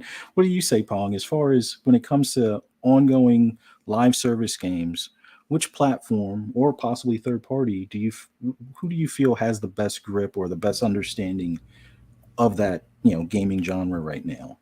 Oh boy, oh boy, oh boy. Hell of a question. This is one big question because there's so many good examples out there. I mean, Xbox right now has great examples with Sea of Thieves. We've Hmm. seen they've done with Grounded. Yeah. They are currently building their stable, and then now they've got ZeniMax, and they've got ZeniMax Online, and ESO has been one of the best ongoing games as a service for a long time now. It's one of the biggest console MMOs ever. And despite the problems Fallout 76 had in the beginning, it still has a stable player base at this Hmm. point. It's not anywhere as close to dying off as they've continued to work it. And then you've got the potential of the acquisition. If they complete this acquisition, I would say Xbox does, because Yep. Blizzard, World of Warcraft, I mean, one of the greatest examples. That's been going on now for what, 25 plus years, 20 Yeah. years, whatever it's been now. World of Warcraft is huge and gigantic, and there's no doubt about it. Now, of course, you've got Epic Games, with Fortnite, 100%. Mhm. Again, there's so many good examples. I mean, Square Enix hit it with Final Fantasy 14. They've done Yeah. a great job there. So there's so many examples, but again, if we're gonna count the ABK deal in there, I would say Xbox probably has the best grasp, especially when you look at other things that other games in their stable that have certain aspects to games of service. Now, obviously, Halo Infinite shows that they can have their downs, but that's going to happen with games of service. You're not going to Mhm. have a hit every time, right? That's Right. just, again, it's harder to do than people think it is. But I still think Halo Infinite's got the potential down the road to still be, just knocking it out of the park as far as users go if they get everything straight. Yeah. Ford shows the potential already. So I would say if we're throwing Blizzard in there, and I'm taking some liberty here, if we're throwing Blizzard in Mhm. there, I would say that Xbox definitely probably will have the overall biggest group of studios that understand how games as a service work. Again, there's so many examples because this is like, what do you count as a games as a service anymore? Yeah. Because so many games are ongoing. I mean, EA's got a great stable if you count their sports games. Yeah. You know, 2K with 2K with NBA, and then you throw in GTA Online, and GTA Online has been the printing the money now forever. So Yeah. they knocked it out of the park. Again, it's funny when you bring this up. Obviously, what is glaring is that Sony is nowhere near in this mix yet, right? Yeah. This is glaring, and Nintendo, of course, Uh, not really in the mix either at all. But Nintendo doesn't need to be. But for where Sony needs to get, this is why they're building these 12 games as a service, because this is an important part of the future. This is a whole nother um, revenue source that the Mhm. gaming industry has obviously taken a hold of, and this is now a part of what we're going to get. And so that's what's most glaring when you start going down the list. But they are trying to make it right. They're going to shoot a lot of shots at this, and hopefully they score with a couple of them. But right Yeah. now, I would definitely say Xbox probably. Awesome. Awesome. And I tend to lean Xbox, even though they don't have necessarily the largest examples. But the one thing that they do have is like even smaller games like your State of Decay 2 Yes. with Undead Labs, they Yeah. constantly do updates, whether they're visual updates, new modes, new maps, new cosmetics, and things like that. Now, if you bought like the I guess it's like the Zombie Killer Edition or something like that, you get all of those included with that edition. But some of the stuff is monetized where if you bought the base edition or if you're just playing it in Game Pass, you can add on those to your overall collection. But even a smaller game like that gets constant updates. There's still support for Motorsport 7, even though I think it's pulled from Game Pass only because of licensing and whatnot. But there's still unlockable cars and stuff like that. They still have rival matches where you can get new driving suits and things like that. Forza Horizon, both 4 and 5, although 4 is more so in like recycle mode as far as some of the previous seasons, but Forza Horizon 5 has constant monthly updates with weekly seasonal changes that give you opportunity to new cars and new cosmetics or new horns and a variety of different things. Gears of War, I think, was one of their earlier, I guess you could say, kind of experiments with their multiplayer. Once Game Pass put, like, I guess that Ultimate Edition of like Gears of War 4, they kind of had a good roadmap or vision on adding things like banners, adding things like logos or background icons and things like that to constantly keep you engaged or have you grind for those. Or you could buy some, through crates and things like that.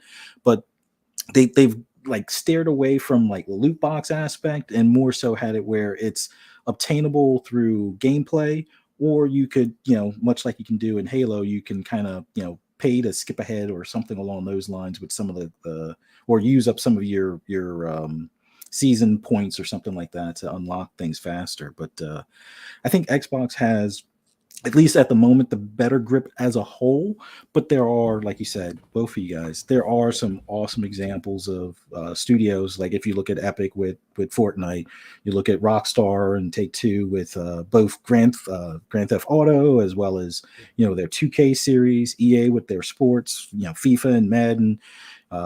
Apex. All of those They got are just, yeah, Apex. Apex. It's Yep. like all of those now have this ongoing thing where yeah, it's kind of sad that Grounded got snubbed for best ongoing game or at least nominated in there, but even smaller titles like Grounded can be considered that kind of like a games as a service with the updating and content without it necessarily leading to microtransactions per se. So it keeps people engaged continues to have you grind for stuff or come back for new content, new build stuff, new gear, and so forth, or new enemies. So awesome takes, guys. That's all I got.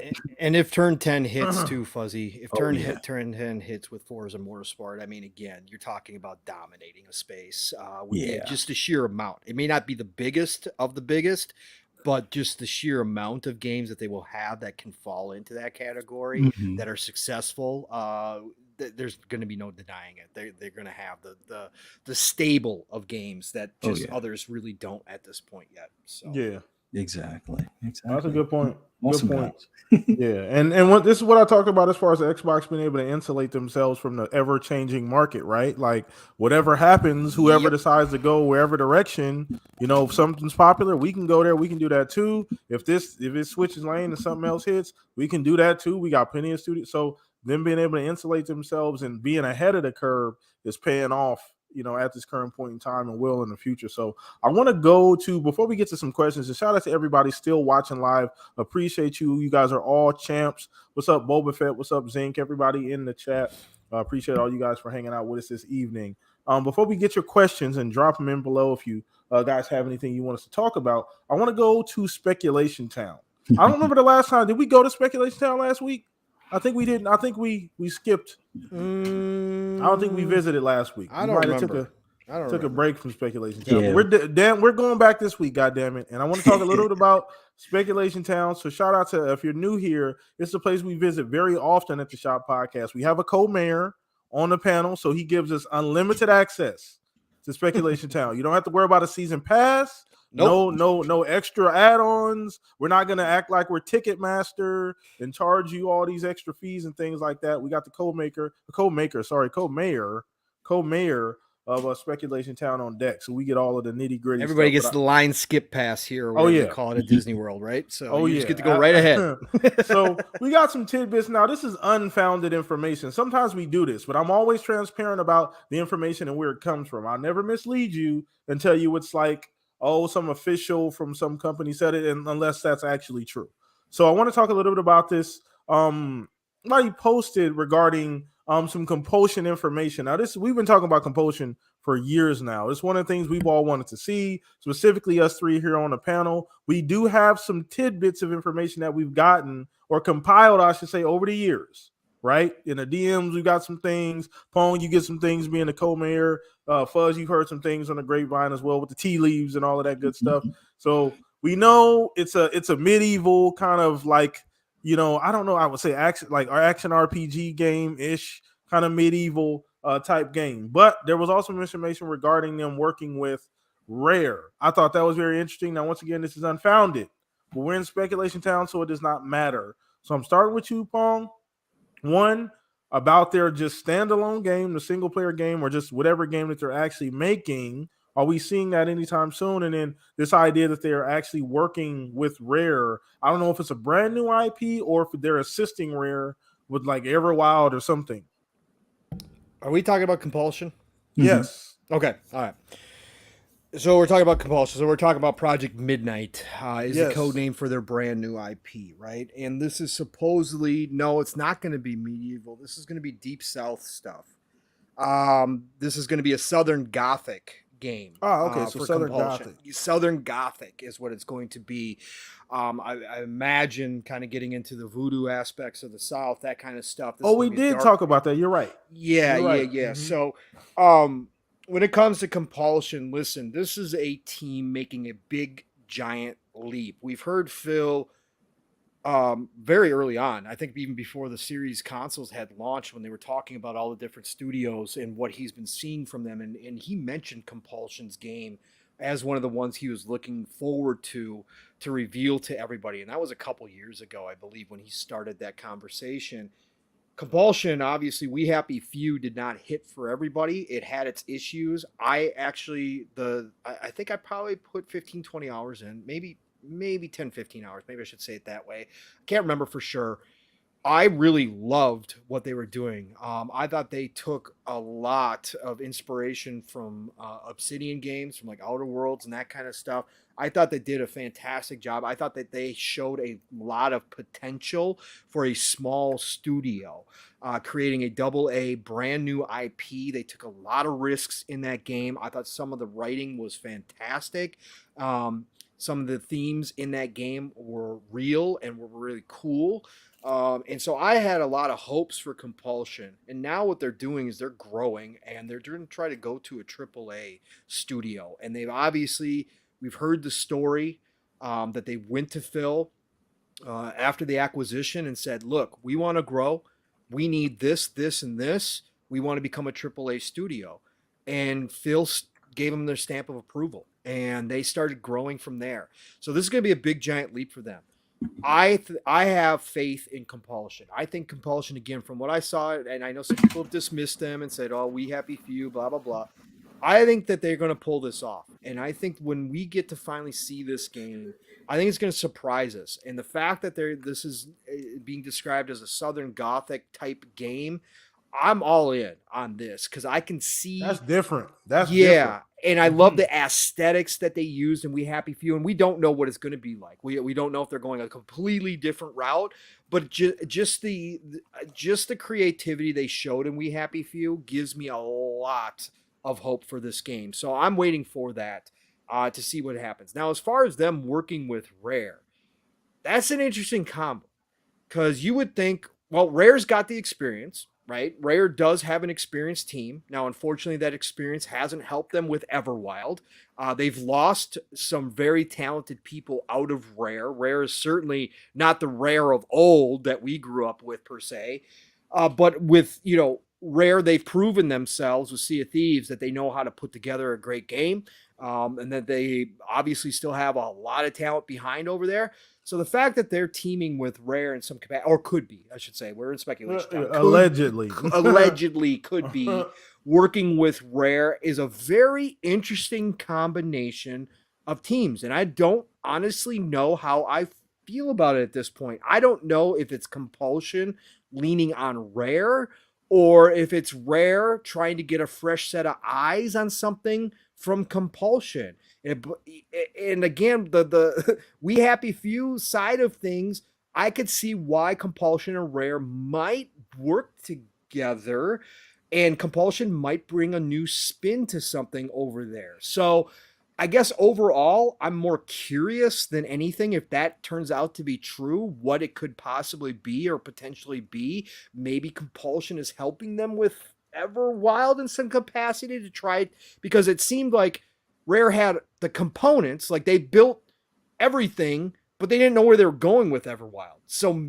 maybe they're using some of the Compulsion team, that maybe some of the writers, maybe the story developers over there to try to form something out of what all these pieces they have. They got the pieces of a puzzle, but it really doesn't make anything right now. Maybe they're trying to form a picture out of it. Or maybe vice versa. Maybe Compulsion has asked Rare to come in and take a look at Project Midnight and give some advice, towards some different mechanics, because Rare does bring some unique mechanics and they do have an eye for, obviously, great aesthetic when it comes to the look of a game, unique wise. So I definitely think, because if there's one thing we could say about Everwild is it was unique aesthetically. I absolutely loved how it looked. So maybe that's what they're bringing him into for, is to get some advice on Project Midnight. Very curious, very curious. That is definitely deep in speculations town. That's like down in the cellar here, that we haven't pulled out for public display as of yet, PTK. This is kind of a unknown right now, but no, I like it. Again, I'm excited for Compulsion. Compulsion is one of those forgotten acquisitions just because We Happy Few did not hit. People have dismissed them, that I said by the end of this generation could wind up, people could look back and say, damn, that was a good buy. Wow, Phil saw something, his team saw something in Compulsion that maybe others did not see there, the potential wise. And if they show up with their first game, AAA wise, after growing and after, again, doing a massive step up in development, if they pull that off, you've got yourself a steal in Compulsion for what Xbox got out of them. So I can't wait to see, though. I'm excited. I'm excited to say the least. I agree. And there's a lot of teams like that with Xbox that you can think about, right? Shout out to Compulsion because that's who we're talking about. But you start to think about In Exile and all these other teams.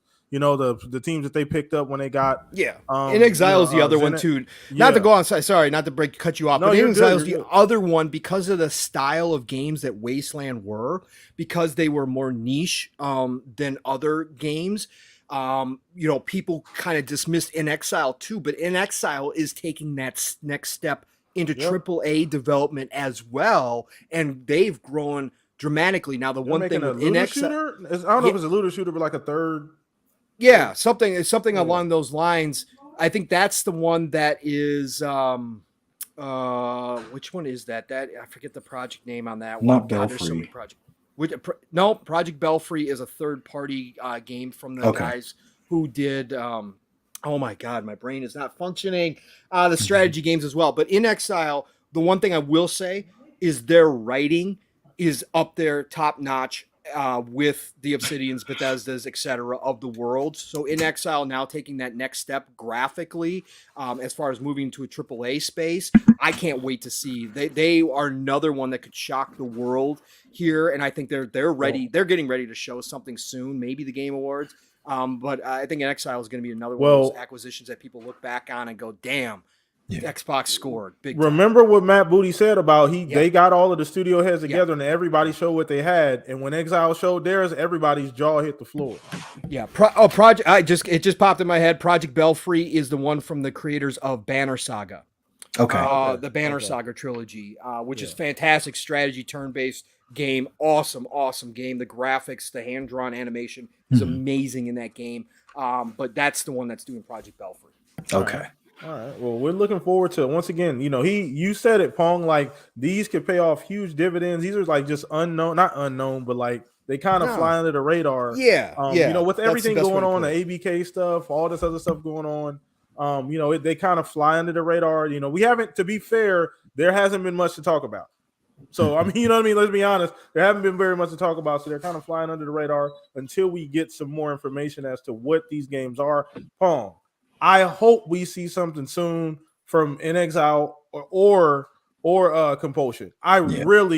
I'm like chomping at the bits to see anything from either one of them. Paul, you don't even understand. And In Exile's project is Project Cobalt, and that's Cobalt. That's the steampunk, one, which is super cool because we don't get a lot of steampunk games. That is an underutilized genre of game.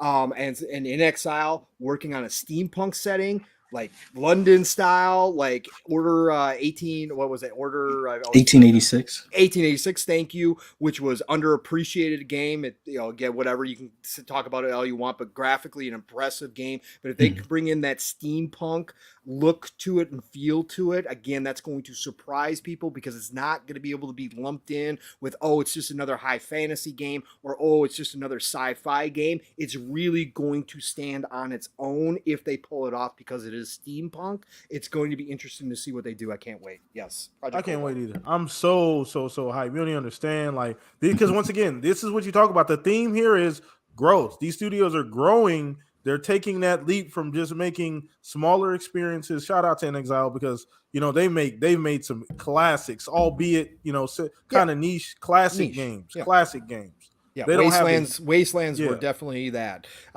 Bigger games overall, narrative wise, obviously. Just again, the top-down strategy, turn-based style game, not for everybody, niche style. But now they're going to be able to flex their muscle, not only as writers, but also in creating a brand new world that is either third person, first person, whatever it winds up being. That's going to be totally different for them, and I can't wait to see what they do. Yeah. So Fuzz. As far as my take on Compulsion working with Rare, I'm curious to see what this winds up being like. I'm all set to see something about Project Nightmare. That is a game just because of the particular region and I think the time period that they're shooting for is just it interests me as far as that region, the Bayou, basically. I want to see more games in that area and yeah, I think Mafia 3 didn't hit for a lot of people, but there were aspects of that that I really enjoyed as far as for that time period and location. So seeing something that's a little bit more of like a maybe a dark magic kind of deal where voodoo is kind of brought up in there. I definitely want to see something along those lines and how they integrate that into the character progression and stuff like that. I think that would be an awesome game for somebody to work on. And that's what we've been kind of hearing. I know Jez had said something about it many months ago as far as that's kind of the direction that they're headed. But as far as working with Rare, I almost hope it's more so to help out with the either the idea or story behind Everwild, because that was one of those games where nobody really knew what it was when they saw it, and I always wondered if it'd be like a an area where you go and clear the corruption and make sure that the animals don't get corrupted, and you may have to fight a boss afterwards after you save the animals and things along those lines. But whatever that gaming loop is, I'm hoping that maybe that's something that they kind of button up and come up with a good I guess 5 to 6 second loop, kind of like what most looter shooters do, but maybe a dose of magic or spells and things like that, and go from there. Because the art style, the animals or the creatures in that world space, I just it was eye catching and interesting above and beyond what I thought I would be interested in, as far as more of a, like, not really hand drawn but more of a drawn style as opposed to photorealistic type of deal. It seemed to fit the world or what we were seeing as far as the characters moving throughout the world. But curious to see what more Xbox first party studio collaborations could be. Like, we, remotely talked about this in the past, where it's like, I wonder what a 343 and id would be, as far as like if they were to make something like a crossover between Halo and Doom or something along those lines, or have other collaborations where you have all the original Fallout devs being NXIL, Obsidian, and Bethesda, kind of each having their hand in the next Fallout title type of deal. Seeing more collaborations within the first party, because you see that over at PlayStation, and that's what a lot of the cats will say. Oh, it's about organic and they work together and it's a team building. I would love to see more of that also with the Xbox Studios. And I have a gut feeling. I mean, we've seen some of that in the past where other studios have been either in a support role or helped out with certain things, but having more of a collaboration where it might be a crossover of IP or something totally different, where let's say 343 is doing the shooting mechanics or character movement, and let's say it is doing the environment or something along those lines, and mixing those two together, I think would be an awesome deal. But hearing about Compulsion and Rare, that definitely strikes as a interesting combo that I'd like to see what the results of that are going to be. Yeah, absolutely, absolutely. So I mean, like, that came out of nowhere for me. I didn't even expect it.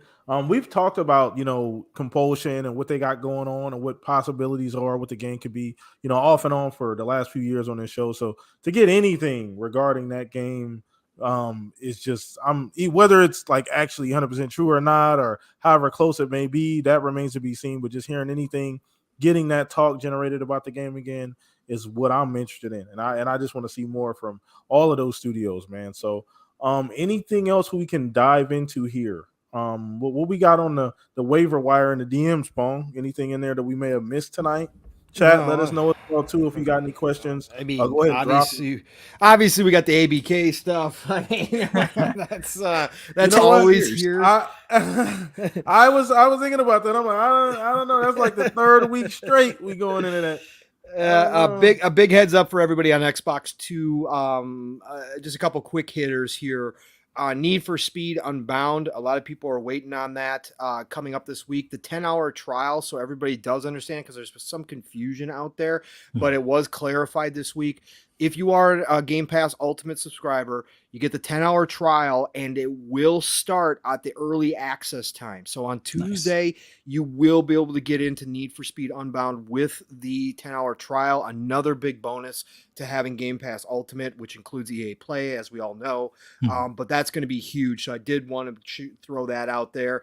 Don't want everybody to forget, too, next year we've got the announcement. Fallout 4 will be getting that free upgrade for current gen.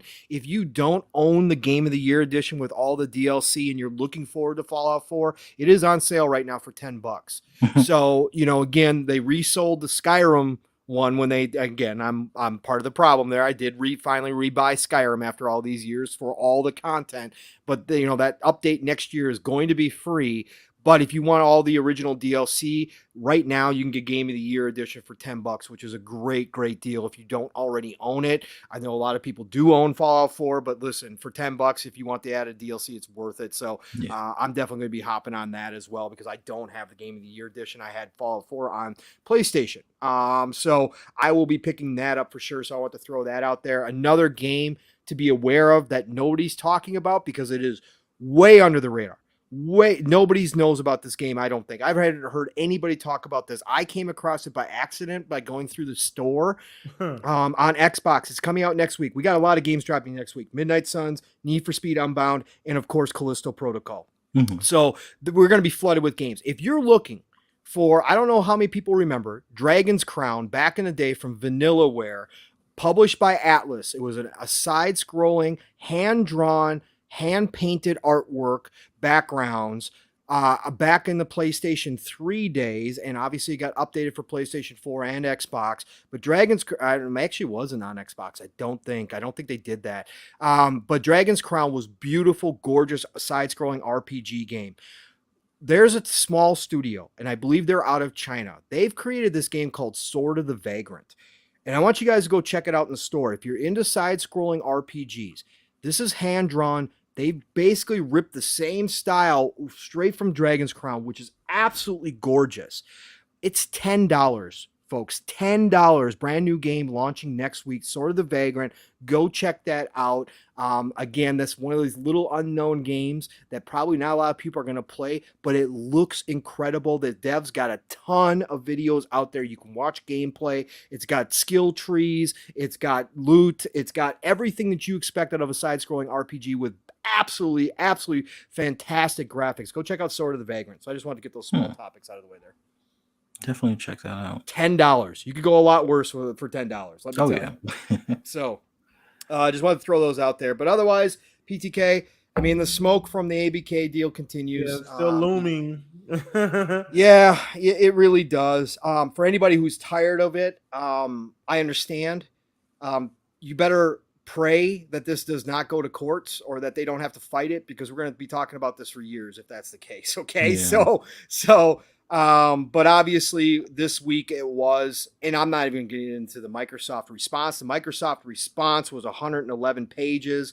Hogue spent 3 hours just on the straight up comments. For anybody who does not know or who does not care to pay attention, the CMA released another set of documents, which was basically Sony's direct response to the findings from phase 1 of the CMA. And of course, it's everything hypocritical that you think it would be. They have doubled and tripled down on top of all their previous statements that we have gotten.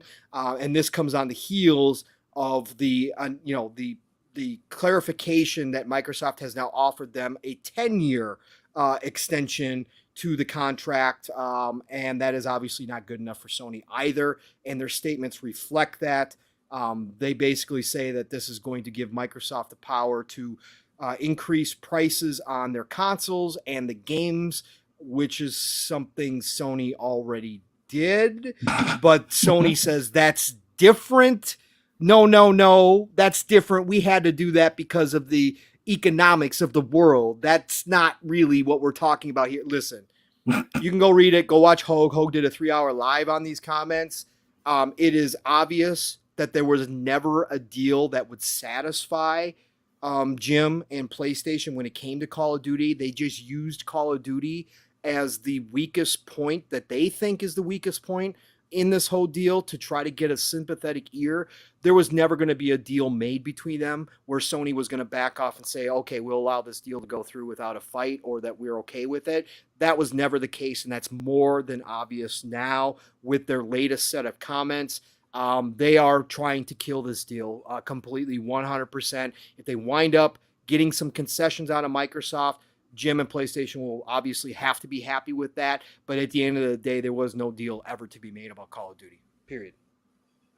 Yeah, they're going the scorched earth path, and I think they're Yeah. going to regret it in the end.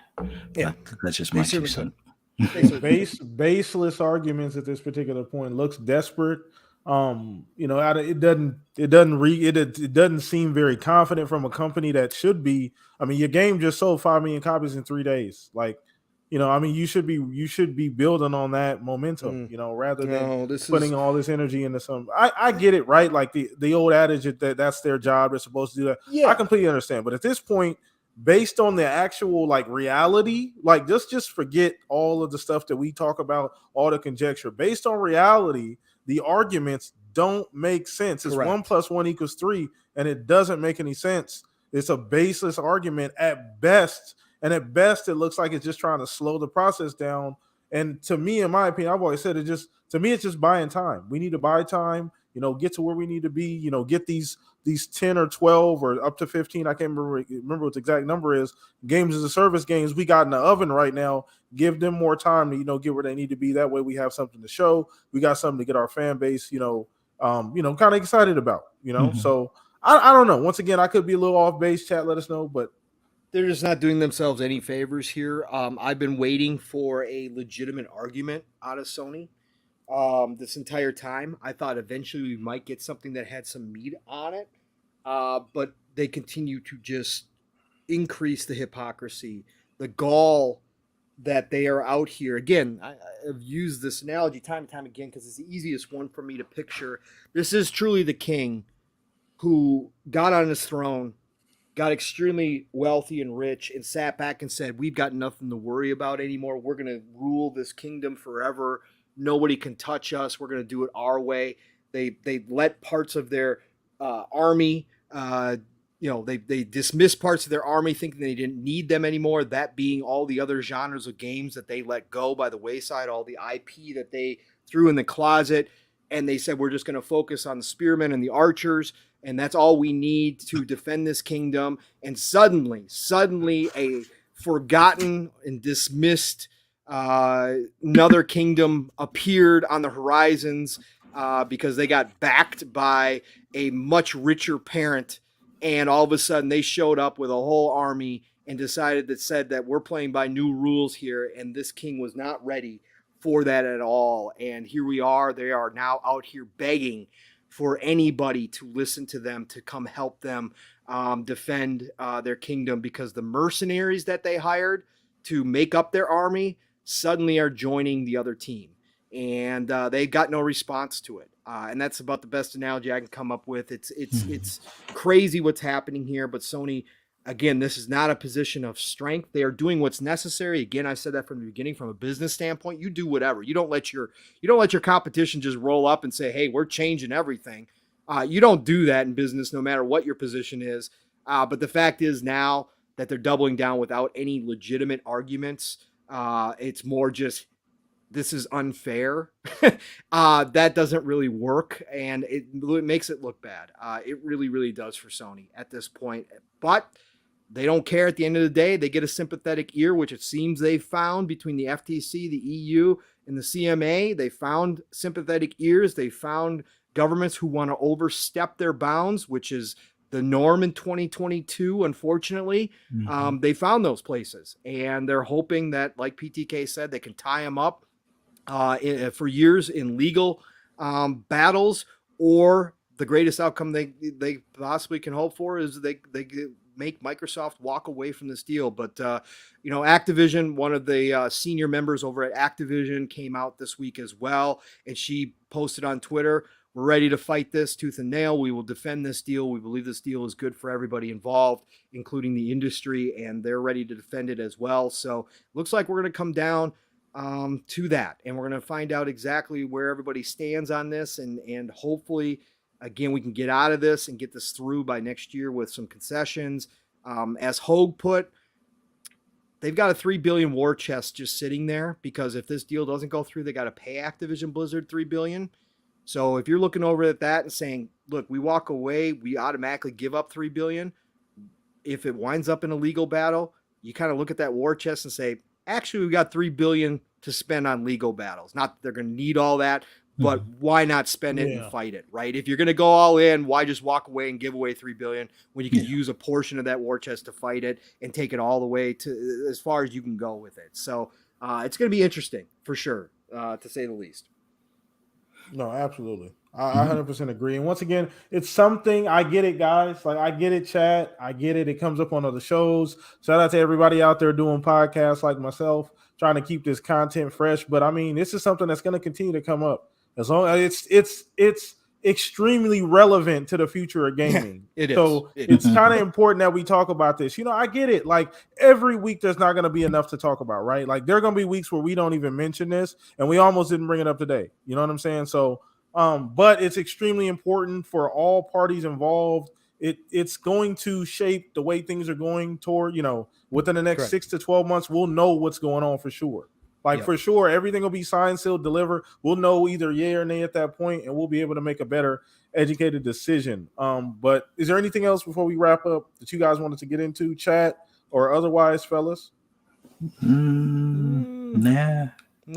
No, okay. All right. Looks like we'll wrap it up on that high note then, chat. So shout out to everybody watching live. I hope you guys enjoyed the show. Another amazing show. Our post Thanksgiving show. If you celebrated, if you didn't, otherwise just another Shop podcast in the books, man. Appreciate you guys once again. On your way out, hit the like button, show some support. We got all of our information in the description below. Follow us, show support on all the different apps and all the different places where we reside. Let me go ahead and let my two counterparts here talk once again. These two men, I appreciate so much. We'll start with you, Mr. Pong Harvey. Appreciate you always bringing the energy every single week, giving the people a lot to talk about here in chat as well. But let everybody know where they can find you, anything you got going on this week. Yeah, fantastic. Again, another just great show, man. Getting together with you guys, even on a vacation style kind of holiday week. Low on the news cycle. I know we're going to have great conversations here, and that's what it's all about. And chat, you guys were absolutely amazing. So thank you, PTK and Fuzzy Brothers, for being here tonight, as always, and making things right on a Saturday. So you can find me, Pong Soul, on Xbox, Pong Soul on Twitter. You all know that drill by now. Next week, we are back to a normal schedule. Didn't have any PM in the PM this past week. Mav wound up having to cancel Xbox Ultimate, so this has been a light podcasting week for me. But next week, we're back at it. So it starts Tuesdays, of course, whether I'm there or not. Xbox Factor, Double Barrel Gaming. Mr. Boomstick is the man. I jumped into his Thanksgiving special on Friday morning for a short bit. Great show. Boom is doing it 5 days a week. But Tuesdays, it's all good things green. Every Tuesday at 12 p.m. Eastern, 11 o'clock Central Time. He's just brought on a new panel member like Justin Sand, who's a great addition. He's always going to have a full panel no matter who can be there and who isn't. So join everybody there. And then Thursdays, Mav and I are back this week with PM in the PM. Pong and Mav in the PM over on Fun Speculations channel, 7 p.m. Eastern, 6 o'clock Central Time. And this week, we are going to have a special guest. It's somebody who has joined us before. So he is not going to get the full introduction that I normally do, custom introductions for first timers. But this is somebody that is well known in this community. And again, it hasn't been announced yet, so I'm not going to spoil it. And just in case something comes up and it can happen, which does happen from time to time. So be on the lookout for that this week on PM to PM. Should be a fantastic one. And then, of course, Friday nights back on Fun Speculation for Xbox Ultimate at the new time. It is official, 10 p.m. Eastern, 9 o'clock Central Time every Friday night. We will be there unless something comes up, but this week we should all be there, and you're going to have a great time. You're going to laugh, but you're going to hear a lot of good gaming talk too on Xbox Ultimate, so be there. And then Saturday mornings, you know what time it is. We had to miss last weekend, but this morning we got back together, me and my brother from another Steel Rain. We're on Mission 1K, got about 350 more to go, and Steel plays Callisto Protocol live on the air, streaming. And it's going to be a great time. But otherwise, we just want more people to show up and give us a chance. We're on for 3+ hours, but generally, again, today it was like 4.5 hours of nothing but gaming talk. We get the chat involved. Even if you check out Everborn and Kay Asante in the mornings, listen, we're still going. Kay Asante hops over after his show is done. So whenever you join us, Living Split Screen every Saturday morning, 10 a.m. Eastern, 9 o'clock Central Time, Saturday mornings, and then, of course, right back here again. It's the golden age of gaming, people. Big games next week. A lot coming up through the holidays. We got plenty to play, and this is without Starfield and Redfall, which is just so sad, but especially Starfield. But we got plenty to play, and I'll be talking about Midnight Suns next Saturday with you all, as I do have that already pre-ordered and ready to rock and roll next Friday. So I will have some conversation about that, but it is the golden age. Get out there, enjoy it, play what you love what you play, and have a fantastic rest of your weekend, everybody. Appreciate you, Pong. Always bringing the energy every single week. The Duracell battery of the Shop podcast, like I said, one of my favorite all-time people that I've ever met. So shout out to you, Pong. Appreciate you. You guys know what to do. Go show some love for Pong down below. All the socials are down there. Show some love. We're gonna throw this over to you, Mr. Fuzzy Belvedere, man. Let everybody know what you got cooking up going forward. Well, just want to thank everybody that came out to watch us live and those that will catch us on replay. Awesome interacting with you guys in the chat, and thank you so much for taking your time to check us out. For those that want to hear my ramblings on anything racing related or shooter related as far as gaming, just follow me on Twitter, Hive, Mastodon, Instagram, YouTube. Just search Fuzzy Belvedere or Fuzzy_Belvedere. Same thing goes with the gamer tags on Xbox and PlayStation. I think it's underscore with PlayStation and it's a space on Xbox. If you want to see other shows that I'm on, come follow me on the Xbox Lunch Break Special on Double Barrel Gaming on Mondays at 12 noon Eastern Standard Time. Then later on in the evening, FSP on Fun Speculations channel at 10 p.m. Eastern Time. Then on Friday morning, back on Double Barrel Gaming on Breakfast with Boom at 10 a.m. Eastern Standard Time. And then later that evening, at 10 p.m. Eastern Time on Fun Speculations channel for Xbox Ultimate. And then right back here at 8 p.m. Eastern Standard Time, I think 6 p.m. Arizona time for the Shop podcast. Right back here with you guys. Look forward to it. Well, shout out to you every single week, Fuzz, bringing the good gaming talk, man. Once again, my other brother here at the Shop Podcast. You guys know what to do. Go show Fuzzy Belvedere some love down below. All the socials are down there, namely Twitter. It's going to be the easiest place to keep up with all of us. But go check out all the other socials as well. And last but not least, your boy PTK Blam across the board. Same time, same place next week. If you guys want to hang out with me, hit me up. All of the socials are below. Hive, all that other good stuff down there in my link tree. So appreciate all you guys. Audio listeners later on, shout out to you guys who've been enjoying the audio stuff and posting those. Usually Sunday morning, I'll get up and post the audio stuff to anchor.fm. All that down in the socials as well. Appreciate you guys. Same time, same place next week. I'm going to make sure I get a guest next week. So let me know. You can DM me. You can just hit me up on Twitter or the other socials. Who you guys want to see here at the Shop Podcast? I love getting ideas. I love having new people on the show. I already got an idea inadvertently, just while listening to my buddies here talk of who I might want to invite. But let me know if anybody in the chat, if you guys want somebody specifically, hit me up. Let me know. Appreciate you guys. We are out of here. Enjoy your weekend. Be safe. Peace out, everybody. Later.